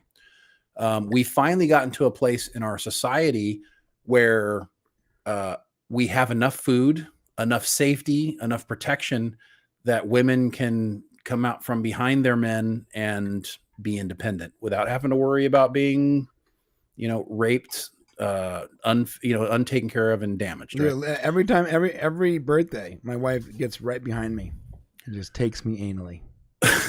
Okay, well, that's not where I was going. But my point is, that we've come a long ways, and it took women coming out and early on in the 60s, we had these they had the start of feminism and women kind of breaking out. So you got this whole ideology. All right. And when I was growing up as a kid, it was very routinely to think, women weren't really treated equally at all. It wasn't until 1993 or 94 when women were finally able to serve on combative ships in the Navy. It's been a run, but let me tell you what today is not. Okay. 2023 is not 1985 for women. Okay. And so when they went and wrote this movie, they decided they were going to tell a story about how the difficulties that women have gone through are essentially still exist today in the same fashion as they did previously. When they go from Barbie land to the real world, what happens? The construction workers whistle and catcall Barbie. Barbie gets smacked in the ass in broad daylight by some guy just walking down the street. They're oogled and ogled. This is not 1980s Malibu Beach, guys. Right. That shit would never happen today on Malibu Beach. It just wouldn't. I remember those times. I do. I remember working for Dad and having his painters sitting out and catcalling ladies in the mid to late 80s. I remember it. Okay, that shit doesn't happen today. And I feel like when Greta went and wrote this story, she was pulling she was trying to pull every stereotypical negative thing about men and pour it into what things look like. Hopefully everybody understands that guys don't do that. Even the police, as she's being arrested, they are sexually assaulting her with their words while she's being arrested. You're like, come on, guys. And it's very strange to me. Right. And so I'm watching this whole thing thinking, well, is this the picture that we're painting of current present time? And of course, the whole time Ken's walking around and he's looking and everything is like, oh my God, I'm being noticed. Somebody asked me for the time, and of course, because he's been mistreated this whole time. Can I be a doctor? Mistreated, but ignored. Right. And so he kind of falls in love with this whole idea of the patriarchy. So just going back real quick to Greta Gerwig. Greta Gerwig had an opportunity here. So she had an opportunity to speak to an entire generation of young men and women. This was a great movie to be able to be like, because it was shocked me getting Ken's story and having her put him in a situation where he was essentially subordinate to Barbie to the point of like basically he's an accessory was such a good microscopic look at kind of what's happening to men today. Young men are disappearing, like they're going into the shadows. It's in a lot of ways, it's bad to be a man in today's world. And so it was almost like it's a man's world. It would have been great. Right. It would have been great. And I understand that women don't think that it's equal. And perhaps it's not. Perhaps it's not. But let me tell you this right now. There is no law or situation where a woman can't do everything that a man can do now. Yeah. There's nothing. If you want to go be president, a girl can go be president. If a girl wants to be the CEO of a company, she can be the CEO of a company. Well, I say, well, there's still more men that are CEOs of companies than women. Well, yes, duh. It's always going to be that way. And you want to know why? Because biologically, women still have to have the children, or we don't have a human race. Right. And biologically, women are still going to choose raising kids other than running companies. Now, some women are going to want to run companies, and some women are going to want to run companies and have kids, but most women don't want to. And I tell you what, Greta had it there for a second. She was almost there. When she comes back, when they come back to Barbie Land, and it's now, Mojo Casa House, Ken, all that shit, right? What are the Barbies saying? It was a place that I wanted to visit deeply. Right. What are the Barbies saying? I love just being able to brewski my Ken, or I love just being an accessory, or I love, right? They're brainwashed, right? But the reality of the matter is like, and she even says it in this movie, leadership's hard, right? Being the boss is difficult. And sometimes it's easier. She had this moment where she could have spoke for all of us, for men, for women. I mean, she has really a great line that America says that talks about women, being kind of unsure of themselves, and you need to be a mother, but you also need to, have a job, and you need to be successful, but you need to be healthy, but also be skinny. And, all these things that are very true about social media today, right? There was a really great line, some good stuff in there that girls need to hear. And when she had the opportunity to also say, well, look, and that men are also, these days being looked down upon, mistreated, just like the Kens are, right? And they're misunderstood. And instead of like bringing them together in a moment to say, we need to do this together. We need everything to be equal for both sides. You know what they say instead? The Kens will only ever have so much power in Barbie Land as that women have in the real world. And that's just the way it has to be. And I all of a sudden realized, holy fucking shit. Like, you didn't bring everybody together. Your entire motive here was to be divisive. Yeah. It's not about equality. It's about revenge. Yeah, let me tell you something. That's the difference. I might work 3 jobs and pay for everything, but I'm not fucking in charge. I hear. Okay. My house is pretty much Barbie Land. It's 2023. Of course you're not in charge. Yeah. And I love my wife, and she's amazing. She's supportive and all that. She's a genuinely a great person. And she's hot, which is really helpful for me. But 99% of the time, I'm not doing what I want to do. Like, ask yourself, you a big man in your house, you think you're in charge of your house? Or ask yourself, are you doing what you want to do right now? No, don't say because you're listening to the stream, but you're at work, or you're driving, or maybe you're doing a chore, or whatever. Like, what are you but the majority of your day, is it ever spent doing what you want to do or what other people want you to do? Right. Right. And so that's what they painted us. So, so this is a great example. So they're saying that women have all these struggles. And then what do they say about men? Oh, men don't have to deal with none of this stuff. Right. Yes, of course they do. Men are also trying to provide for their families. Men are trying to do the right thing by making sure we're still trying to follow our biological programming and take care of our families. But the message is you don't need it. Barbie doesn't need Ken. Oh, Ken, I'm so sorry. I owe you an apology. It shouldn't have been girls' night every night. It shouldn't have been girls' night. Ken says, Barbie, I saw this as our house someday. And what does Barbie say?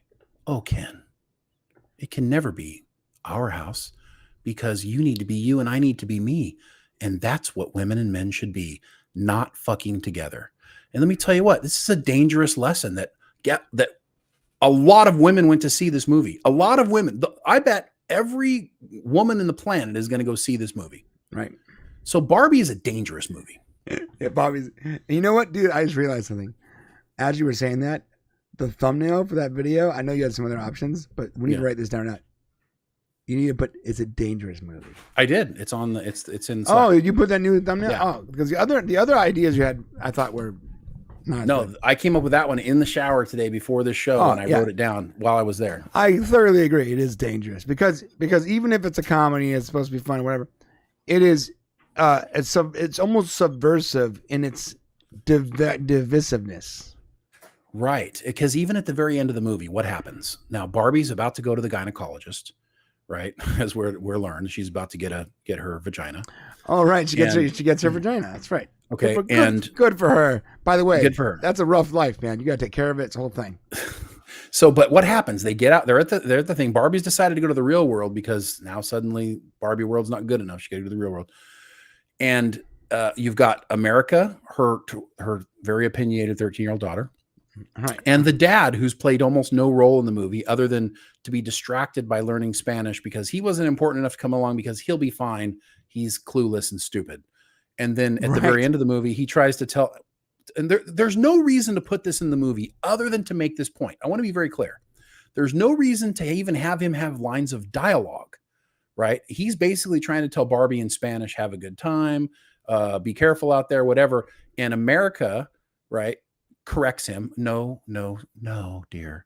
That's not how you're supposed to say that. That's incorrect. Right. And he's like, oh. And then the daughter says, Dad, that's cultural. What is it? Appropriation. That's cultural appropriation. So essentially the line before Barbie gets out is him being chastised by both of the ladies in the car. Right. And then Barbie gets out and walks away. Greta, why did you write that? Yeah. I had nothing why is that at the end of the movie? Yeah. Because it's so there's weird. A point to this. And let me tell you, Mattel got drugged through the fucking. They're gonna make a ton of movies. It's because it's a hit job, dude. Frankly speaking, it's a hit job that looks like a party. Yeah, Margot and Greta sold Mattel on this. Mattel read the script and were nervous as hell. Imagine it's like the CEO of Mattel, like the one guy who's in charge, he's like, all right, let's go watch the movie, guys. And then he's like, oh my God, what did we make? Right? I mean, it's like it makes Mattel look so misogynistic. It's unbelievable. Yeah, well, in reality, by the way, Mattel has a 50-50 board, and it was started by a woman. So they thought it would be funny. They thought it would poke fun and show the problems. What's sad is that they've come up with this thing in all the interviews that Greta and Margot have done. When somebody says, well, what do you think about this feminist movie? Margot says, well, it's only a slice of it is feminist. No, the whole movie is a feminist movie all the way through. The men are bad all the way. Men bad. Give me one redeeming quality of men in this movie. And there's none. And the president of Barbie Land in her real interview said, I don't see what the big deal is. I mean, I think it's great that men should sometimes just be an accessory because that's, hey, they're supporting their woman. And that's kind of just the way it should be sometimes. But not the other way around, you misogynist. But not the other way. Exactly. Bingo. She said that. But the problem is it can't be the other way around. So this is the problem. And the more we teach, and I got to tell you, it's on Reddit, Brian. I'm seeing it already. There's like people breaking up over this movie, guys and girls like having breakups, and women. I wish I had the Reddit post to put up. Well, I'll have it for the video, where she said, "Am I the asshole?" Is that the subreddit? Yeah. Am I the asshole? I love that. She says, because I took my boyfriend to see this movie, knowing it was going to be a feminist movie, but he didn't know it was going to be, hoping he would get it and buy off on what was happening, but instead it made us break up because he was angry at me. Yeah, basically, you wanted to cuck your boyfriend and it didn't work out for you, you dumb bitch. Sorry. What I'm saying is like, this is like a thing. And where our society is going is bad because here's the reality. no matter what women want or what men want, in the end, the only way humanity works is if people keep creating families and like having children. So in the end, we need to be a team. And I'll be honest with you, I've been on this planet for 50 years, and I can tell you right now, happiness is derived from accomplishment. Okay. And we are driven to be with a person that we love and care about. We need that from a person, not from being alone or from your friends. We need a closer relationship with that, and we need to procreate. And so when we do that, you know, the message needs to be to work together. This is going to keep happening whether you like it or not. You can keep saying, oh, you do your thing, I'll do my thing. But in the end, we're all, you know, we need to support the family unit because that's the future of the human race. Yeah. You know, what's funny is that my wife and I we're coming up on 20 years, right? We were looking at our, like the way we sort of operate and how we operate now versus then. Like every month we do like these little exercises together. And, we always sort of do our own thing until we need each other. So when she needs me and vice versa, then we'll group up. A lot of time is spent her handling her own projects and hobbies, and me handling my own. And then we come together to, you know, watch a movie or paint a room or do something with the kids, whatever. And we've been doing that for going on 20 years, and I gotta say, our relationship is pretty good. We argue like any normal couple sometimes, but for the most part, we don't have any problems. I adore her, and vice versa. We still make love. Almost 20 years making love, and we take criticism from each other, and we can mess with each other. And we don't get weird and passive aggressive about it. I think a part of that is like, it's okay to be apart doing stuff, but you got to know that ultimately you're partners, and you got to come together to get the big picture handled. Right. You know, that's important. And by the way, my wife and I watched this movie, and then she came home and said, "Do me like the patriarchy ever should." I edited what she said, but for her it was like we had a good time after that movie. Take me, patriarchy. You know, and there's no problem like if there wanted to be a woman messaged movie where it's like, you know, pro women, there's nothing wrong with that. The problem is when you have to put down men in order to pro women, then that's what the problem is. Like, go have your Sister of the Traveling Pants, you know, Sisterhood of the Traveling Pants. I actually like that movie. People give that movie a hard time. I'm using it as an example of a girl movie. Yeah, but it's an empowering movie that doesn't have to put men down in order to be empowered. You can be empowered without them, you know. That's why I'm using that as an example. Oh, so I see. This movie puts men down in order to elevate women, and they, you know, and that was the whole goal. And guess what, guys? I'll give you a little secret here. Greta Gerwig wrote Snow White 2024. Oh yeah, that's happening, boys.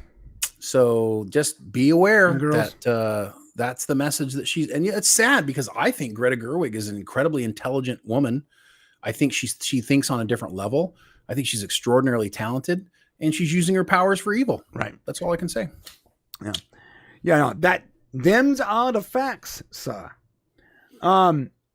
Yeah, as far as Mission Impossible goes, just to move on to the next topic, it's a damn good movie. It is. I think it's right up there with Ghost Protocol, which is my favorite movie of the series. I don't like all the movies in the series, but I do like this movie. And I gotta say, Tom Cruise is a bona fide, no BS movie star. That guy is a movie star. Yeah, he might be one of the last remaining movie stars. He's an amazing dude. I don't know about his personal life is weird, but his acting, he acts like he is like put on this earth to like entertain. That's like that is his purpose in life, is to entertain masses. And boy, this movie delivers entertainment. If I had one complaint, I would say that one, like not the main villain, but like the villain we see in this movie lacks motivation. But I'm a sucker for a good villain. I'm a sucker for a Thanos, you know. he wasn't that good of a villain. He ultimately was. After you got the whole story, you're like, oh, this is a great villain. What's a good villain? The guy from Waterworld. What's that guy's name? Dennis Hopper. Oh, Dennis Hopper. Yeah. Yeah. Like you give me a good villain that actually has some kind of humanity to him, and you sort of understand his motivations, and you can almost root for him a little bit, but ultimately, you're not going to root for him because he's a bad guy. Yeah. Hans Gruber. Okay. I mean, come on. I didn't root for Hans Gruber, bro. His motivation, even in Die Hard, his motivation was wrong. No, Die Hard 2, the one where his brother comes back. Oh, his motivation was getting revenge for his brother, which I thought was great. Yeah, that's great. And that movie is the one where they strip Bruce Willis, put him in a sign with the N-word on it, and leave him in like Harlem. Yeah, that was funny actually. Bro, you can't do that anymore. You can't make a movie about that. You can't even imply that. Wild movie. I love that movie. I mean, you can actually. You just can't for the other race. So you can still stick white people in Harlem and make fun of them. But you're right. You can't do it the other way around. That's true. Anyways, I loved the Mission Impossible movies, in my opinion, are getting better and better versus starting okay, getting good, and then failing like Fast and Furious.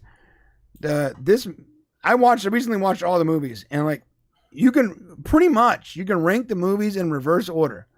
I think the first movie was like my least of the movies, and Ghost Protocol and the last movie and this movie are pretty close together.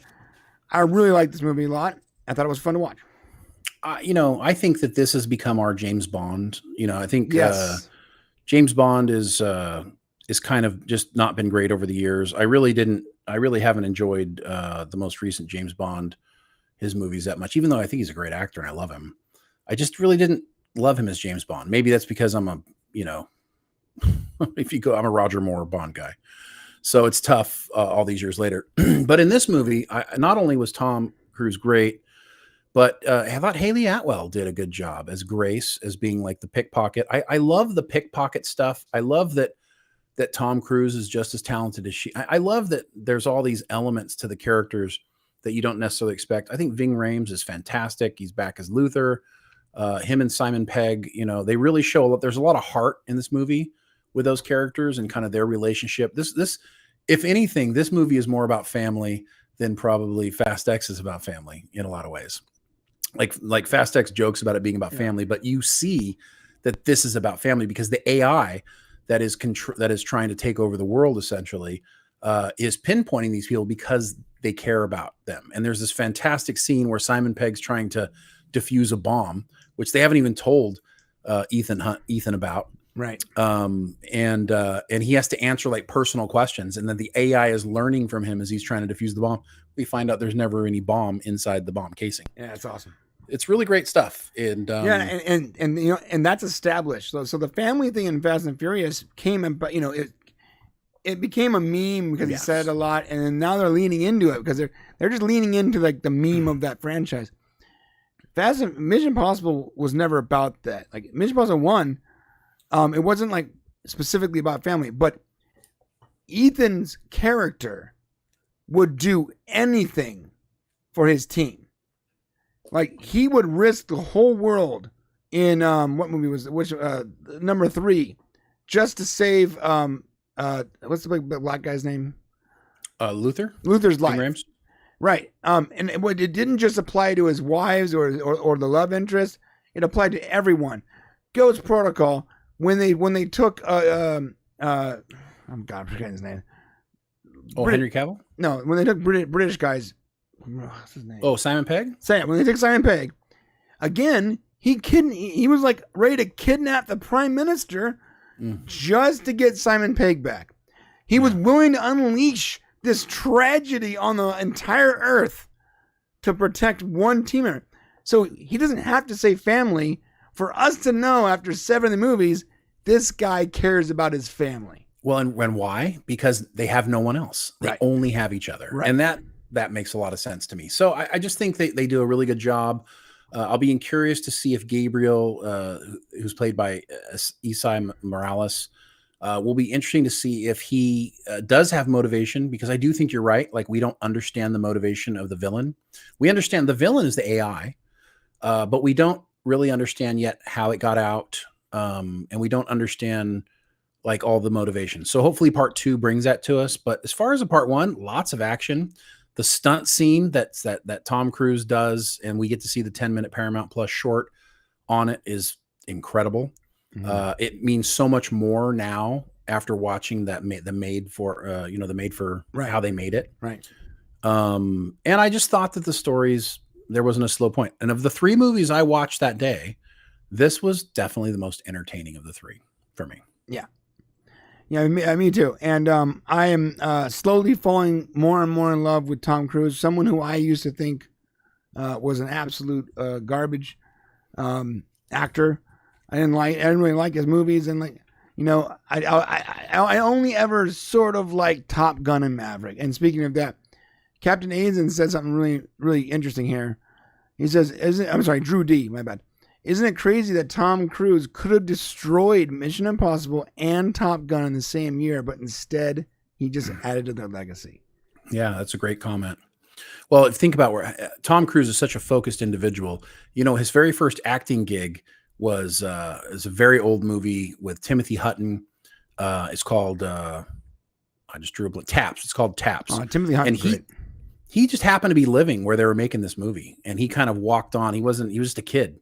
And he ended up getting a role as kind of like a background, one of the kids at this academy, right? He moved he did so well. He was so impressive, and he didn't have any acting training, had done no acting. He was so impressed that by the time he had like the 3rd most speaking roles behind Sean, Sean Penn. Sean Penn. So Timothy Hutton and Sean Penn, and then he with the 3rd most speaking roles, and his acting is phenomenal. Yeah, and in Taps as a kid. Sean Penn and Timothy Hutton are both like multiple award-winning actors, right? And so so Tom Cruise, you don't realize, and that was like the beginning for him. And so he's just one of those people that is focused on, and he wants to entertain his fans. All he cares about is making great movies for the people to come watch him. And you know what? That's what we need in Hollywood. I feel like the guy must have hired a publicist because and you would never know, but it seems like every time there's a red carpet event, he stops, he's polite to everyone, he takes them both by the hand, he's like, hello, and his statement is always basically a version of what you just said. It's some kind of worded version of, I just want to make movies that fans want to watch. Yeah, I think he truly feels that way. I don't think it's a publicist. No, I don't think it is. I mean, it feels like he went less personal, and maybe it's because when he got divorced, he's just like, I'm just going to work.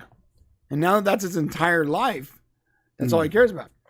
Although I actually thought it was pretty badass. Do you remember that time when someone squirted him with water, and the guy tried to squirt him with water with a fake camera and run away, and Tom just like a snake grabs the guy? No, I didn't miss that one, dude. He was like the Flash, and he goes, hey, why would you do that? All quiet like. Yeah. You think that's funny? It's mean. I don't like it either. Yeah. You think it's funny that you did that to me? You feel good about that? I was like, oh, sir, that's right. Get out of here. But the way he did it, where he didn't freak out. Well, but he had his freak out moment. I know. He did it. So somewhere he must have grown from something, because he's a different person. He grew from that. It must have been, yeah. Yeah, because when he basically went fucking nuts, Matt, what's his name? I can't remember his name, from Good Morning America, basically talking about prescription drugs. And of course he's a Scientologist and believes in like a different type of inner healing. And there's some weird Scientology stuff there. And I can't imagine what Tom Cruise, this is separate from the Scientology stuff, but he had a very bad experience, and it actually took him a long time to come back from that. And one of the things he came back from that experience was Tropic Thunder, where he plays Les. One of my all-time Les Grossman. One of my all-time favorite characters in all movies ever. If I had to rank my favorite characters, he would be out of the thousands of movies I've watched with hundreds of people per movie. He would be easily on my top 50. 100%. Les Grossman is one of those characters that if you told me they were going to make a Les Grossman movie, they were this close to doing it. Oh my God, I would be there. Did it. You could have started an entire franchise based on these characters. First off, the majority of the characters in that movie are just like so memorable and perfect. But him making fun of himself and the dances and his and Bill Hader, like he added to that, like so good, man. Tom Cruise and Bill Hader. Bill Hader needed to be there with him because He's so good. He's so good. Bill Hader's great. Like, these are legends of their space. Like they're so good together. I'm sorry. Go ahead. Make me want to watch the movie. Yeah. Like the fact that Robert Downey Jr. was in blackface. Like, do you understand? Guys, do you understand how insane that is now? Like, that would never be even entertained in the writing room. But the way they got around, they were just honest with the content. When he says to what's the main character's name? Damn it. Ben Stiller's character. Ben Stiller's character. When he says to Ben Stiller, "What do you mean, you people?" And the camera is lined up perfectly. Right. So the actual black guy is like off screen, but it's blurry in the background because they changed the aperture of the camera to focus on Robert Downey Jr.'s character. And he goes, "What do you mean, you people?" And the camera, without moving, just changes its aperture settings to then focus on the background. He goes, "What do you mean, you people?" Right. I died laughing. So it was not only a good line, but the technical the way they shot it was perfection. It didn't require a cut. It was a perfectly shot joke. They don't have enough of those anymore. No, they don't have the way they do that is they set the aperture and then they have the other aperture set for the other one, and they actually pull a string to get just to the and it stops. Well, you can use a remote now to digitally change your aperture, but yeah, you're right. Probably right. So that's Mission Impossible, and we'll hold out for that Les Grossman movie that'll probably never come. They won't make it now because it's just too offensive. Like everybody would freak out.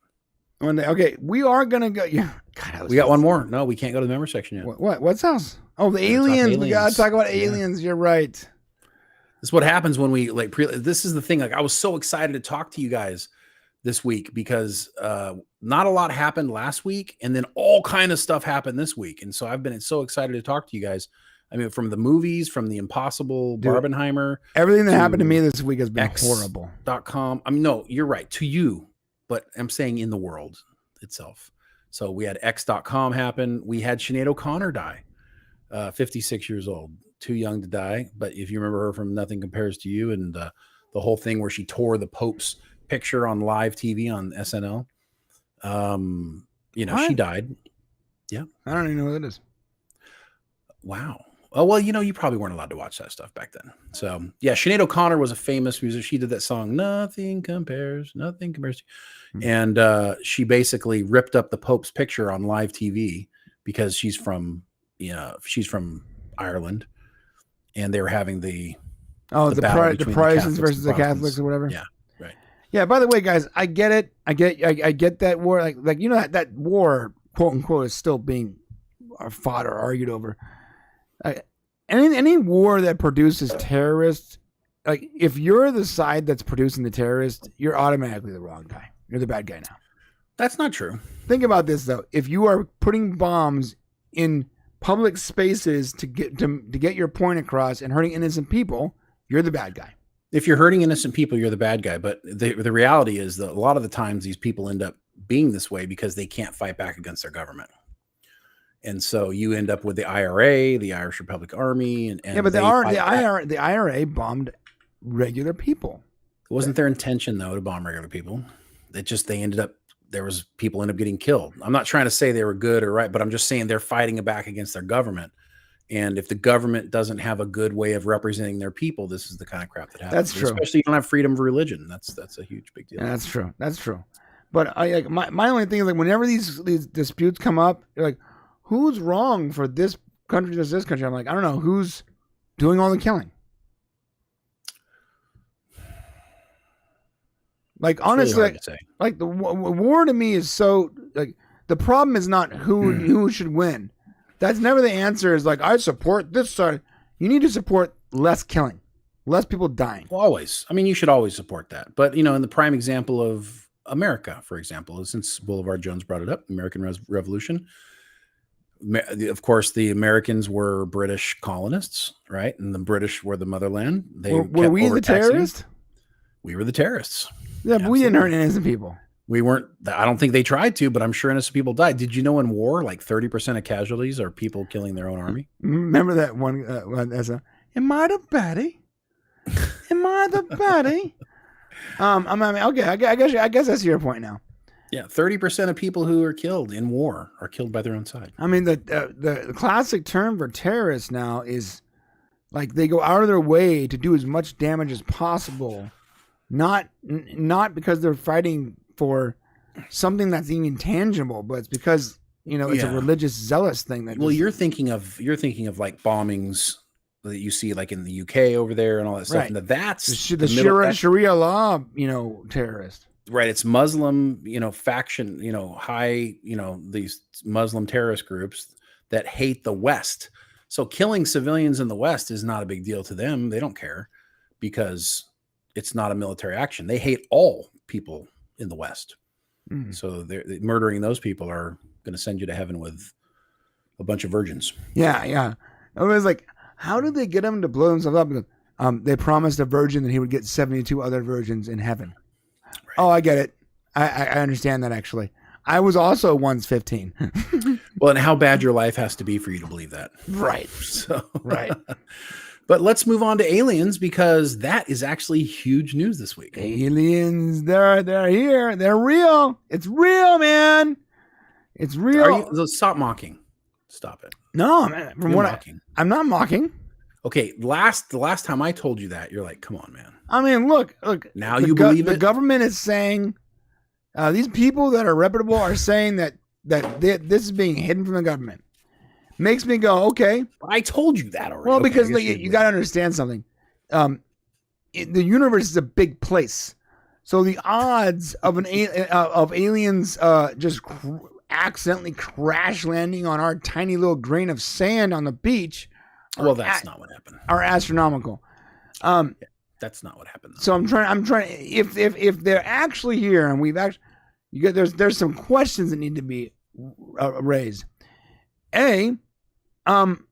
What corporations are subverting the American people and the government? Yep, that's the first, and the answers are being given to members of Congress that will try to do something about it. It seems so. Most people, the first question for a lot of people is like, well, where, whatever, how, pictures. No, I want to know what companies, because there's only a handful of companies with that much power, and that's a big deal. It actually doesn't take any power. And how is this man still alive? Who? How is the guy still alive? How are these people still alive that are coming out? Whistleblowing. What? Oh, how come they're not killing them? Yeah. How are the whistleblowers still alive? So the whistleblower doesn't work for these companies. No, but this was on the book, so they knew he was going to talk about it. So the whistleblower was an intelligence person, a guy who worked in Intel, who had firsthand conversations with like 40 people who worked for these industries. Right. So he's been given this information. He whistleblew it because he came to realize that Congress was being subverted and they were intentionally not providing that information about what had happened. When you found out that there's actual, non-human, UFO crafts that they have in their possession with non-human biologicals that were sometimes in them. And this is the stuff you're learning. He felt like he had to whistleblow it. And would they have tried to kill him? Now he talked about during the, and if you guys didn't know, Congress had a hearing yesterday. I watched all 2.5 hours of it. And essentially there was fear. He did have threats against his life. But here's the thing is once you go public and you get killed, something, especially this level of being public, if he were to get killed, there'd be a really big problem. Then there's going to be an investigation. And we would all like spectate on it and be like, that's sus. But most of us would forget by the time the next movie came out, Most of us would, but the problem is right now in Washington, it's a power play. That's what this is all set up for. It's about why am I not being told? I'm an elected official. I should know. Right. And what happened was, like I was telling Brian yesterday, there were, decades ago, whether it was Roswell or the events just after that, the people, it was the government, it was elected officials, it was the military who created these, who found these crafts or whatever it was, and then were taken to these different industries. Like, I'm not saying it is, but like Boeing or, some of the different aeronautic, contractors. Right. And what happened is those people died. And what happened is these are black programs and the money's being funded off the books. And it just kind of kept being that way as time went on. And it ended up with a certain type of secret clearance that elected officials didn't have. The military, realizing that they kind of control this power, wasn't going to tell Congress about it because now it was national security and nobody can know about it. Right. So what ends up happening is these small corporations and very high people up in the military and the swamp, I guess, as you want to call it, of government, the people who are lifetime people didn't want to give that information up. And now Congress is like saying, bullshit, we need to know. Yeah, so basically, they start a small clandestine.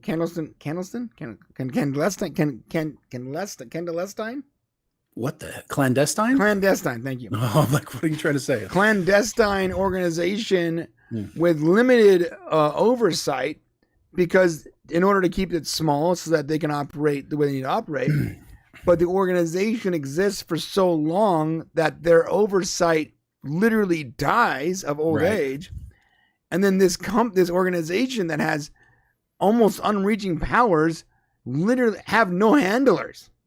Yeah, I want to see that movie, please. Oh God, please. They got a lot of documentaries on it. I want to see a Hollywood movie about an organization like almost like John Wick. What was that place called? The Continental. Like, I want to see that organization about the organization with no oversight, and they're like, subverting women. I want to see that so bad.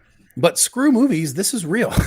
So let's just say, yeah, but movies is easy. Movies are easier to digest. That's why I said that. Go ahead.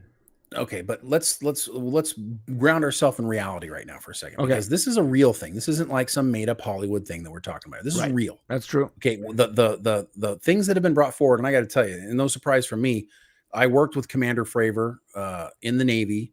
He was a CO of one of the air wings, and I don't know him personally, but I was on the same ship with him a couple of times. And he's a stand-up guy.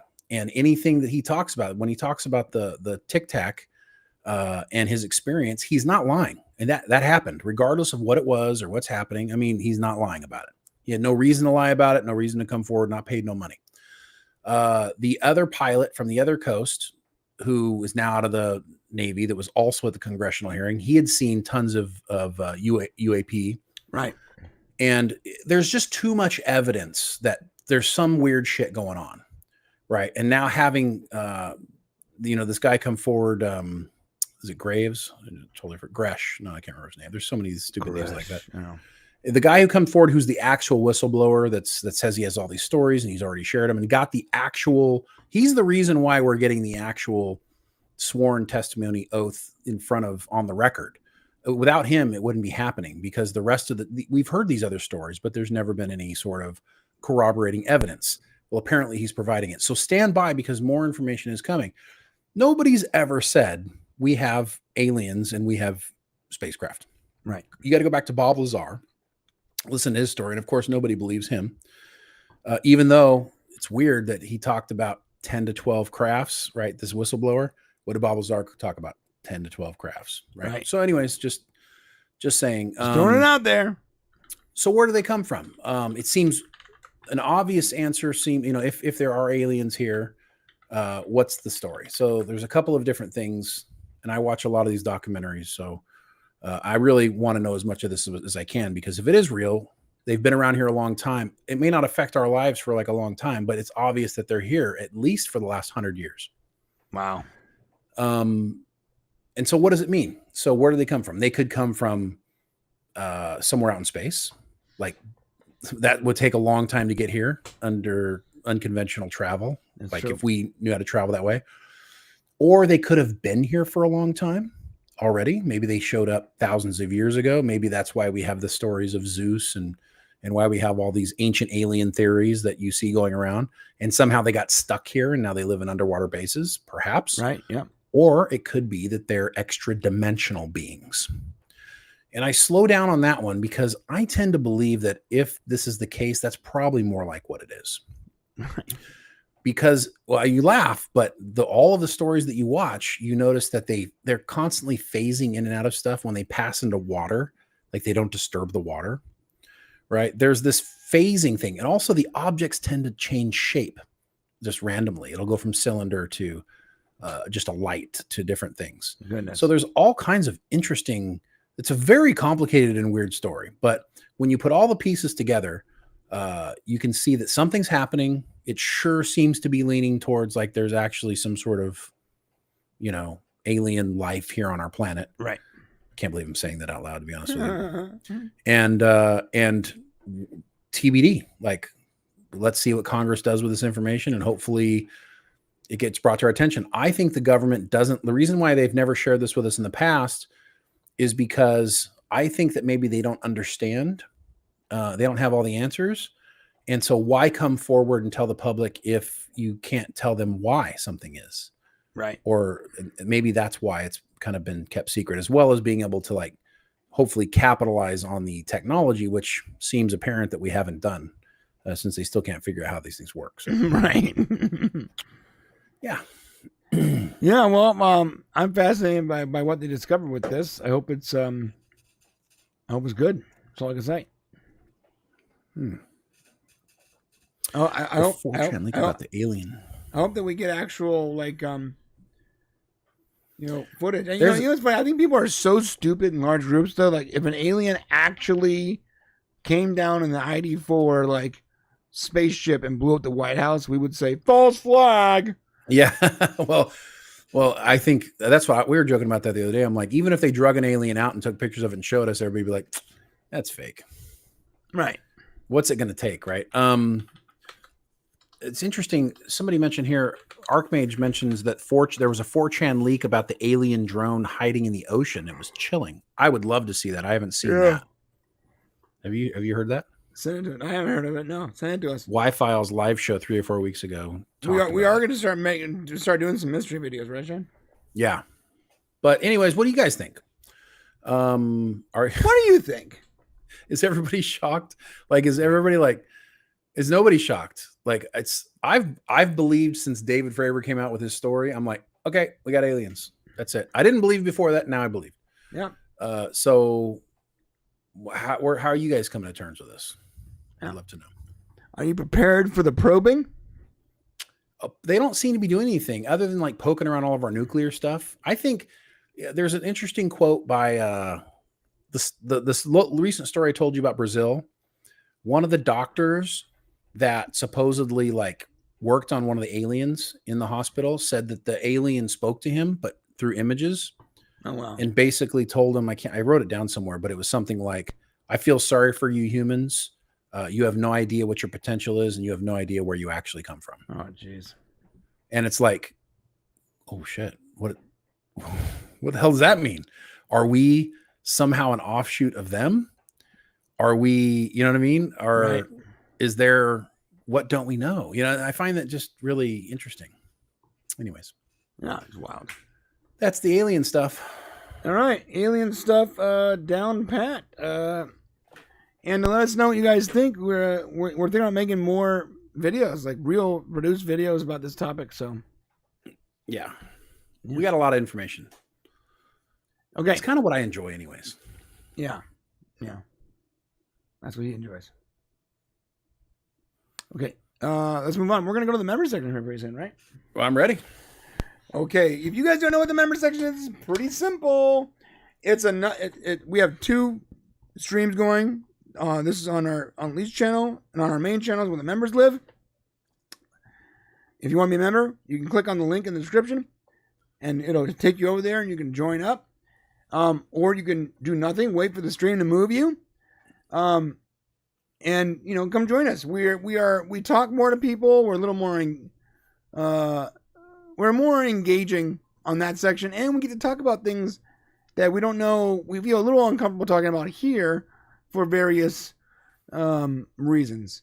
So it's just a more intimate experience. It's an intimate experience. You know, we just hang out. But come on over, and we also put other videos up. Like I put a couple clips from the Stargate video up in the member section early last week, so you guys can see like what direction we were going, like the trailer and all that. So the member section has a lot of cool stuff. We give away free stuff. It's just good. It's a good thing in general. So I hope you can join us, especially since this video is demonetized. Our Prime memberships are probably pretty much gonna have to take over for monetizing this channel until Agreed. For the time being. Oh, you know what? We got a couple of super chats here though. Before we go. Oh, do we? Yeah. Oh. Let me read them quick. I know where we started. We stopped the training. So read from there on. Elon. So John Burns for $2.79. Thank you so much, John. Elon's trying to make Twitter exy. Exy. Like Twitty sexy. Twitter sexy. Exy. Like exy. Exy. Thank you, John. I agree with that 100%. At Brian, I'd love a video of your dark web adventures. Oh man, I eat so many potatoes and bat nuggets. Don't, John. Don't. You don't want to see that. So Shane is naked when he does it. I spend a healthy portion of my time on the dark web for YouTube. And it's a hard place to navigate because you do the wrong thing and somehow some guy has your credit card and he's dating your wife. So thank you, John, for the super chat. Michael Nemo for $2. Barbie sounds as misandrist as Discovery. You know what, Michael? Barbie's worse than Discovery, and I'll tell you why. Because Barbie is real and Discovery is not. Meaning, the people who made Barbie, the message of Barbie is a real world thing, and Discovery is false and not our future, as Akiva Goldsman would like you to believe. Yeah, cool. Orville Nation member for 19 months. Any word on getting back monetization? I'm sorry, PJ. We mentioned at the beginning, but we were denied monetization and weren't told why. We're welcome to reapply again in October. So sorry. Tough shit. That's kind of where we're at. Yeah, that's pretty much what they said right there. Like pretty much verbatim. Yeah, tough shit. And Orville Nation, $5. Thank you so much, PJ. Do you guys know who the original pilot was who reported the Phoenix Lights Stargate connection? I don't know who the original pilot was. I thought it was seen from the ground first, but I will definitely look into that. And if you do know, share it with us so we can share it with everybody else, because I did not know that. And a nice little sticker from Kamur Gaming for $1. Thank you so much, Kamur. Appreciate that. Okay. All right. Now let's go to the member section, and hopefully you guys come with us. We're going to talk about, what are we going to talk about? We're going to talk about Stargate. Oh, we're definitely going to talk about Stargate. There's things I want to say about that, and I couldn't say it there. Yep, we're going to talk about Stargate and whatever happens. We're going to do the my recommendations. Your movies? Yeah, I was doing that every Sunday, and we haven't done it for a long time since the demon. So I'm going to do it this time. Oh, all right, guys. See you over there, baby. Love you guys so much. Love you guys. If not, we'll see you next week. Yep. See you next week.